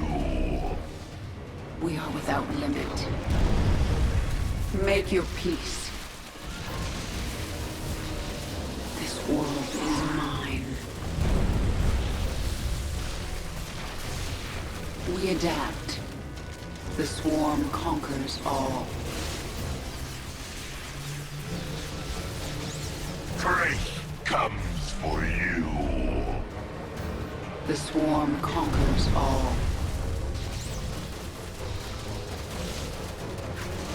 I am the swarm.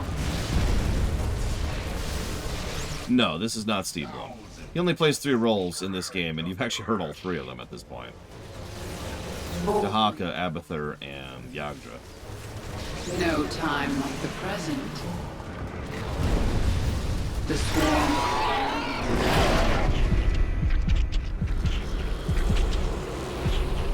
There can be only one. Yes. I am the swarm. My pack arrives. They will break your enemies. First time we get a Primal Ultralisk. Doesn't really look like an Ultralisk, but no, it's an Ultralisk. Makes Nice big mean Death Doom. boldly. Yes, Dahaka is also Steve Blum. These ones explode when they sense you. Our conquest continues.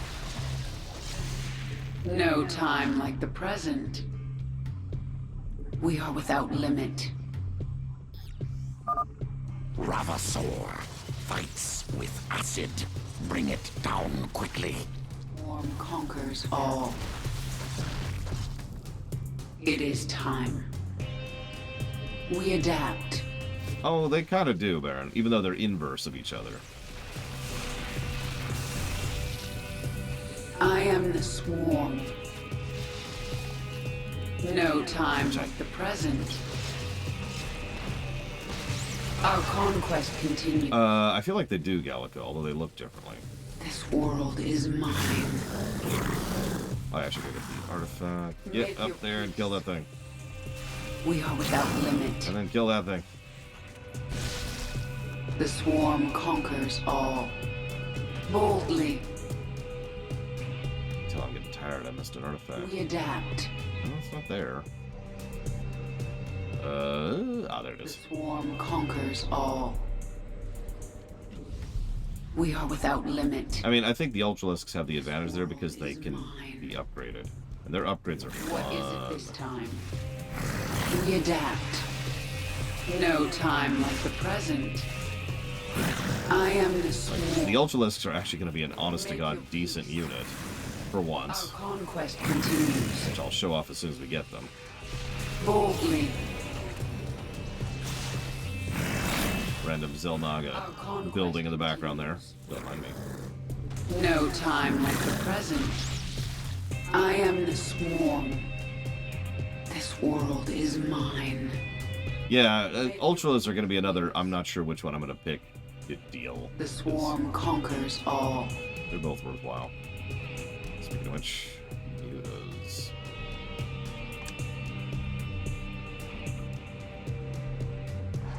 We adapt.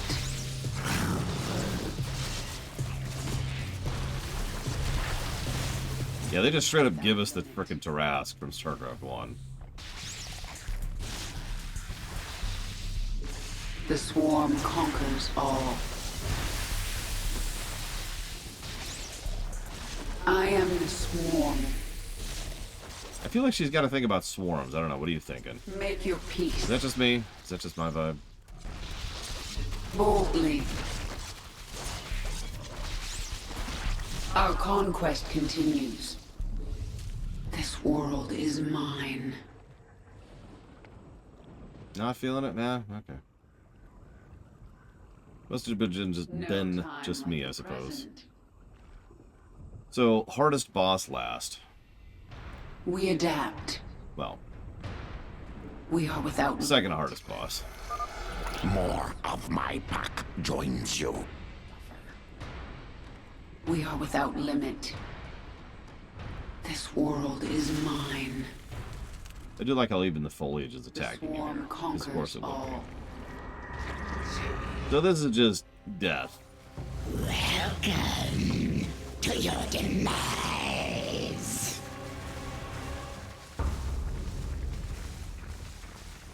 Yeah, so imagine a swarm host that is always spawning mobs that explode, and it moves. Without limit. I am... Grow, children.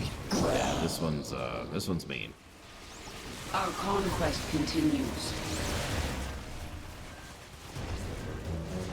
Game. Speak.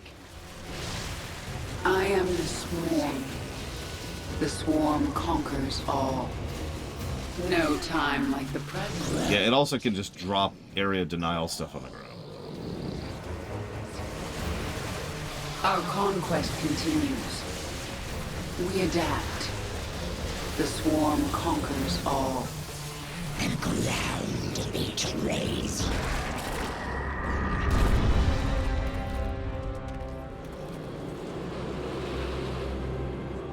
Your soul is mine.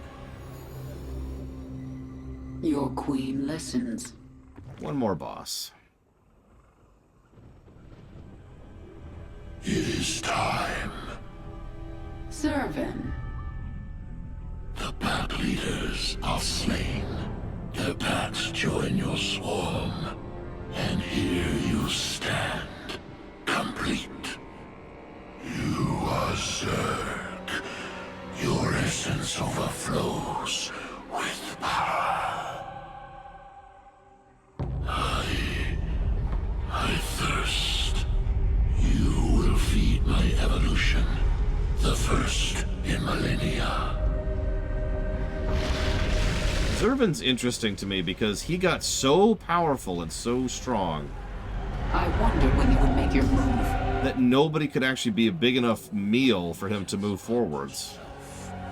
Kill or be killed. You know this. Of course. One will be consumed and become something greater than either.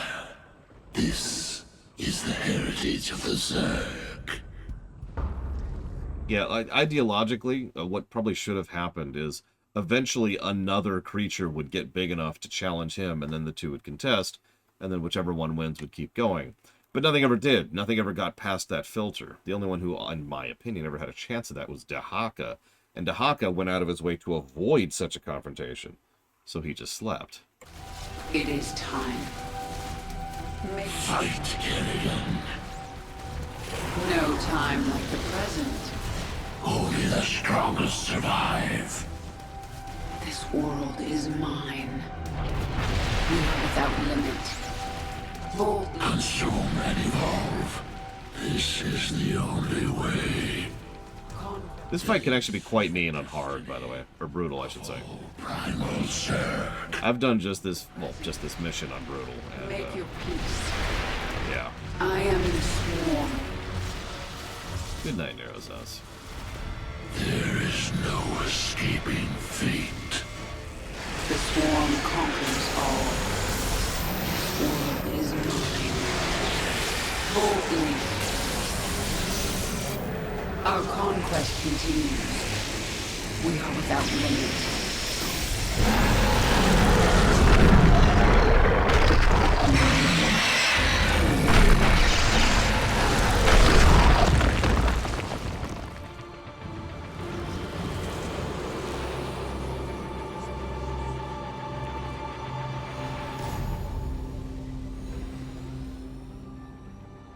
GG.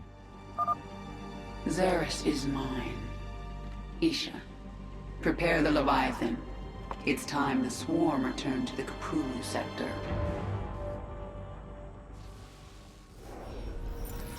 I got an achievement. I don't know which, but I got an achievement.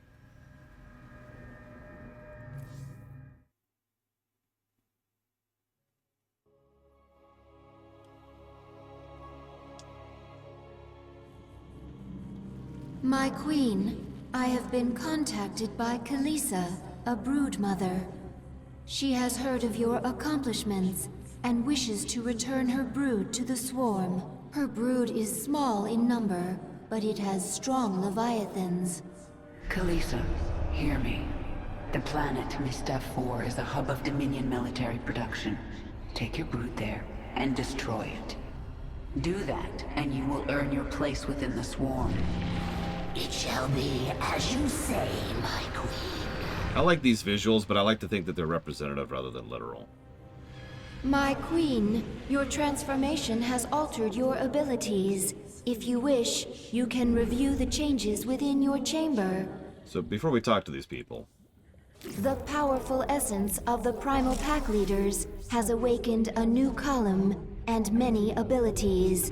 So... As new tiers of abilities continue to awaken, you will gain abilities in this third column as well.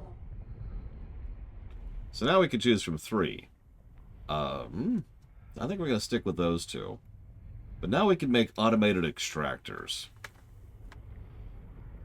Zergling reconstitution is fine, but we're probably going to start drifting away from Ling. So we're going to go ahead and shift over to the automated extractors. Mend is a godsend.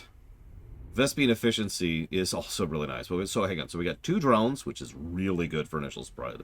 Malignant creep. Your units and structures gain life regen and 30% increased attack speed on creep, and creep tumors spread creep farther and faster. That is fantastic. And Vespene efficiency, gas harvesting efficiency increased by 25%. Well, gas is good. I think I talked about this in Starcraft 1, and this is still true in Starcraft 2. The Zerg are very gas heavy. They are expensive as hell. So, all of these are great. I don't even know which one I want to pick right now.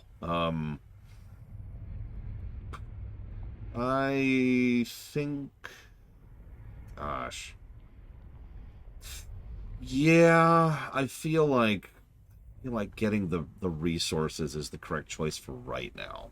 Drones helps the early game and helps rush builds, which is almost critical for a lot of the, do mission in X time kind of achievements. And Malignant Creep is extraordinarily useful for basically every mission.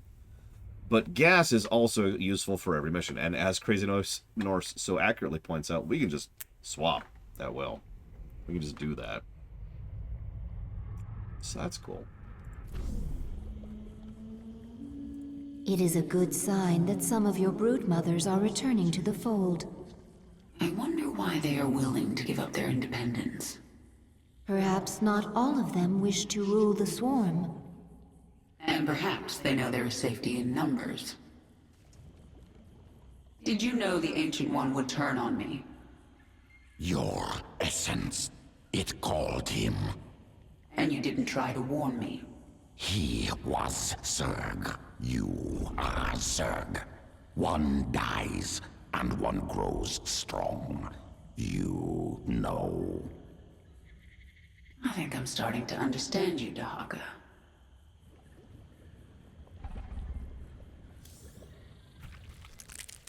There is no other creature like you in the swarm. Where did your essence come from? The Overmind spun me from many species, a brood of one. What did you do after the Overmind died? Wandered the tunnels of Char, without purpose. Pharaoh, Queen of Blades, found me, made me Zerg again. You aren't Zerg unless you're under someone's control? Without overriding will, am beast. Less. And going back to that whole intelligence, sentience, sapience thing, Abathur is arguably not sentient and sapient, and there's your reason why. Even the entities that have a degree of intelligence to them just kind of default when they don't have something controlling them, right? And so it actually makes a lot of sense that Abathur, who is obviously extraordinarily intelligent, isn't really sentient. So, this should probably be Hydra's. Hydralisk strain. Yes. Augmentation. Expeditionary brood discovered ancient Zerg essence in Dominion space. Brood under attack. Limited time. These are both fun.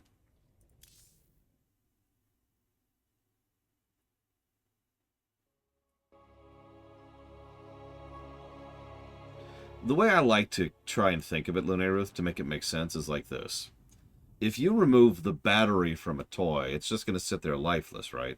It needs that battery to be there in order to operate and function. And that's how the Zerg are built. Remember, this is a constructed race that's been designed to be the way they are. And they were designed to be tools that were designed to eventually be discarded. So it makes sense to me that if you don't have the overriding will, the battery removed, they just don't operate. Planet Merrick 5. Swarm hive cluster under assault.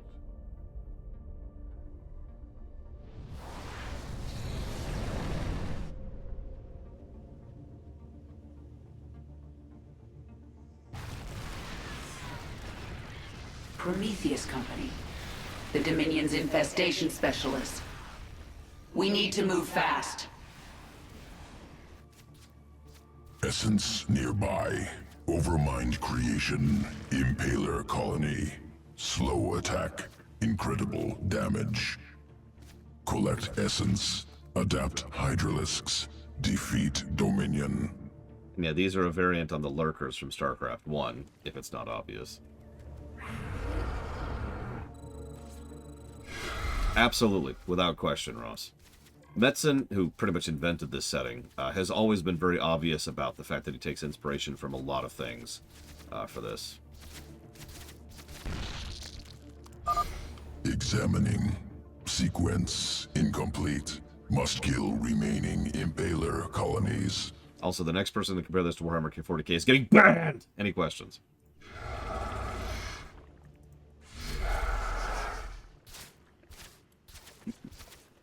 Too late, Andrew. Bam! There we go.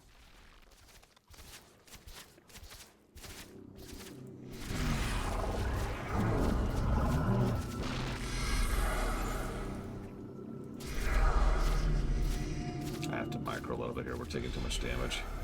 Terrible, terrible damage.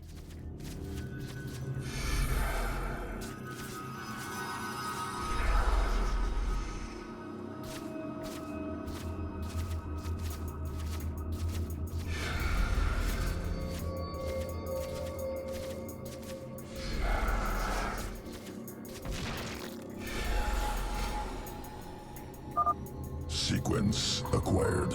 Spinning Impaler essence into Hydralisk morph. Hydralisks now able to morph into Impalers.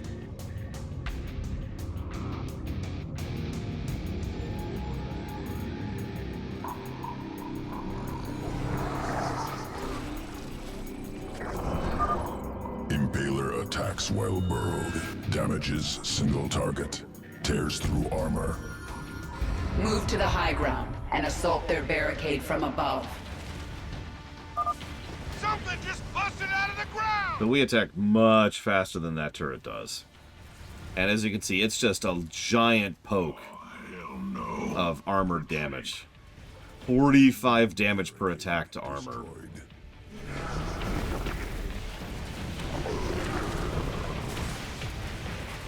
They just chew through things. That missile turret can detect our impalers while burrowed. Take it out first. Keep it together. And yeah, they also have, I believe, that siege tank rage. So they kind of serve the same overall role as siege tanks.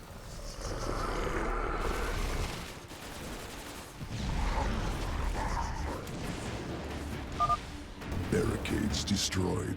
Only Prometheus Company base remains.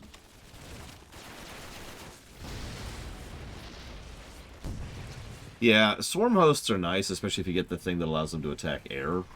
But this is your mobile base defense right here.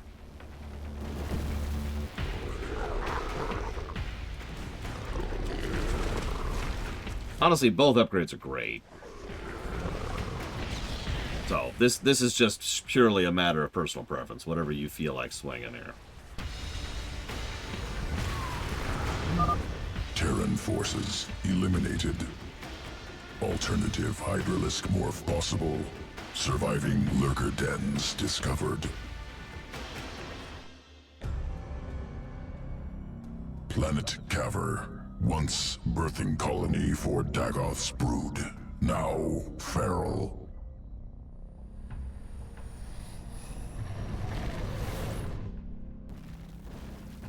Feral lurkers, survivors of interswarm conflict.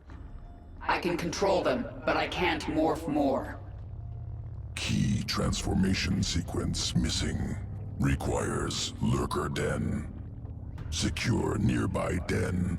Return essence to swarm control. I was gonna say, welcome to pretty much the last reference of Dagoth in this franchise. The lurker den isn't far. Move out. So they just give us the lurkers here. Sensed us. Burrow, quickly. Lurkers do this. Lurker attacks many foes while burrowed. Effective against light enemies. More feral Zerg. Burrow quickly and attack. Yeah, they do more damage versus light, unlike the other guys, and they have incredible splash damage.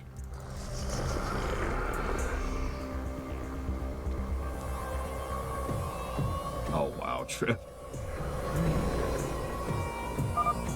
Destination reached. Broodmother Kilisa inbound to extract essence. Overlords en route. I sense the feral Zerg moving. They're attacking from the south. Defend the lurker den. Yeah, so, do you want to drill or a weed whacker? They're both valid. They're both useful.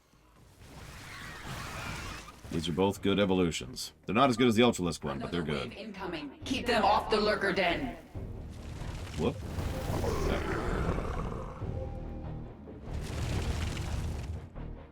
Yeah, no, that's a good one, Baron. Credit to Baron for that one. You can just see how much damage that does. Look at that nonsense.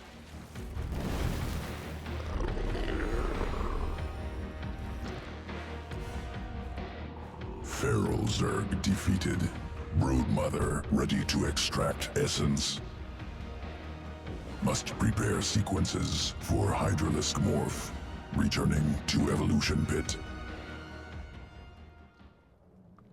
Hydralisk morph ready for integration. Await decision. So there's the Impaler. There's the Lurker. I like how the Lurker is void-based, apparently. Whereas the Impaler is Kala-based. I'm going to be different and go Impalers this time around. Just, pretty much just for the variety of it. Evolution complete. Because, I mean, Lurkers are awesome, and I'd probably default to Lurkers if I'm being totally blunt. Yeah, Impalers are another example of a multiplicative unit. The green are Kala-based, the purple are Void-based. I say Kala, I think Kala is actually the wrong word, but I don't know what else to call it. In the setting of Starcraft, there's two dominant forces. There's the Void, which is actually an alternate dimension. And then there's this dimension, the physical plane. And the physical plane stuff is dominated by the whatever the green stuff is actually probably called. I call it the Kala, because the Protoss use it extensively as well, but I know the Kala is just their take on it. I am using the wrong word, and I know that. I don't know what it's called off the top of my head. The Void is the violet stuff. That's based on energy that seeps out of the Void into the material plane, and that's actually a regular thing. The Protoss, for example, the Dark Templar actually channel Void energies, and that's how they were able to kill the Cerebrats, because the Cerebrats were built based off of Void energies. In fact, if you pay attention to some of the upgrades here, there's some thought put into it that makes it seem logical that a lot of the Zerg that we saw back in StarCraft 1 were dominantly based on Void energies, which makes sense because that meant they were pretty much indestructible, or at least could be made indestructible to the more green aligned, Kala aligned, light aligned, whatever the hell it is, energies of this dimension. That's why you actually needed Dark Templar in order to kill Cerebrats and the Overmind back in StarCraft 1. Make sense? I know I'm explaining this really badly. It's at the end of the night and I'm tired. I apologize. My words be dumb, yo. But that's the idea. I've always found it an interesting dichotomy because it's not like the Void is better and it's not like the Kala is better. It's just that the Void is different and the Kala is different. And the void is kind of an artificial intrusion into the physical plane, into this dimension. And we'll talk more about that when we get to Legacy of the Void, which is called that for a frickin' reason. But yes, this is time to get cut off. I hope you all have enjoyed as much as I have. Tomorrow, more of this.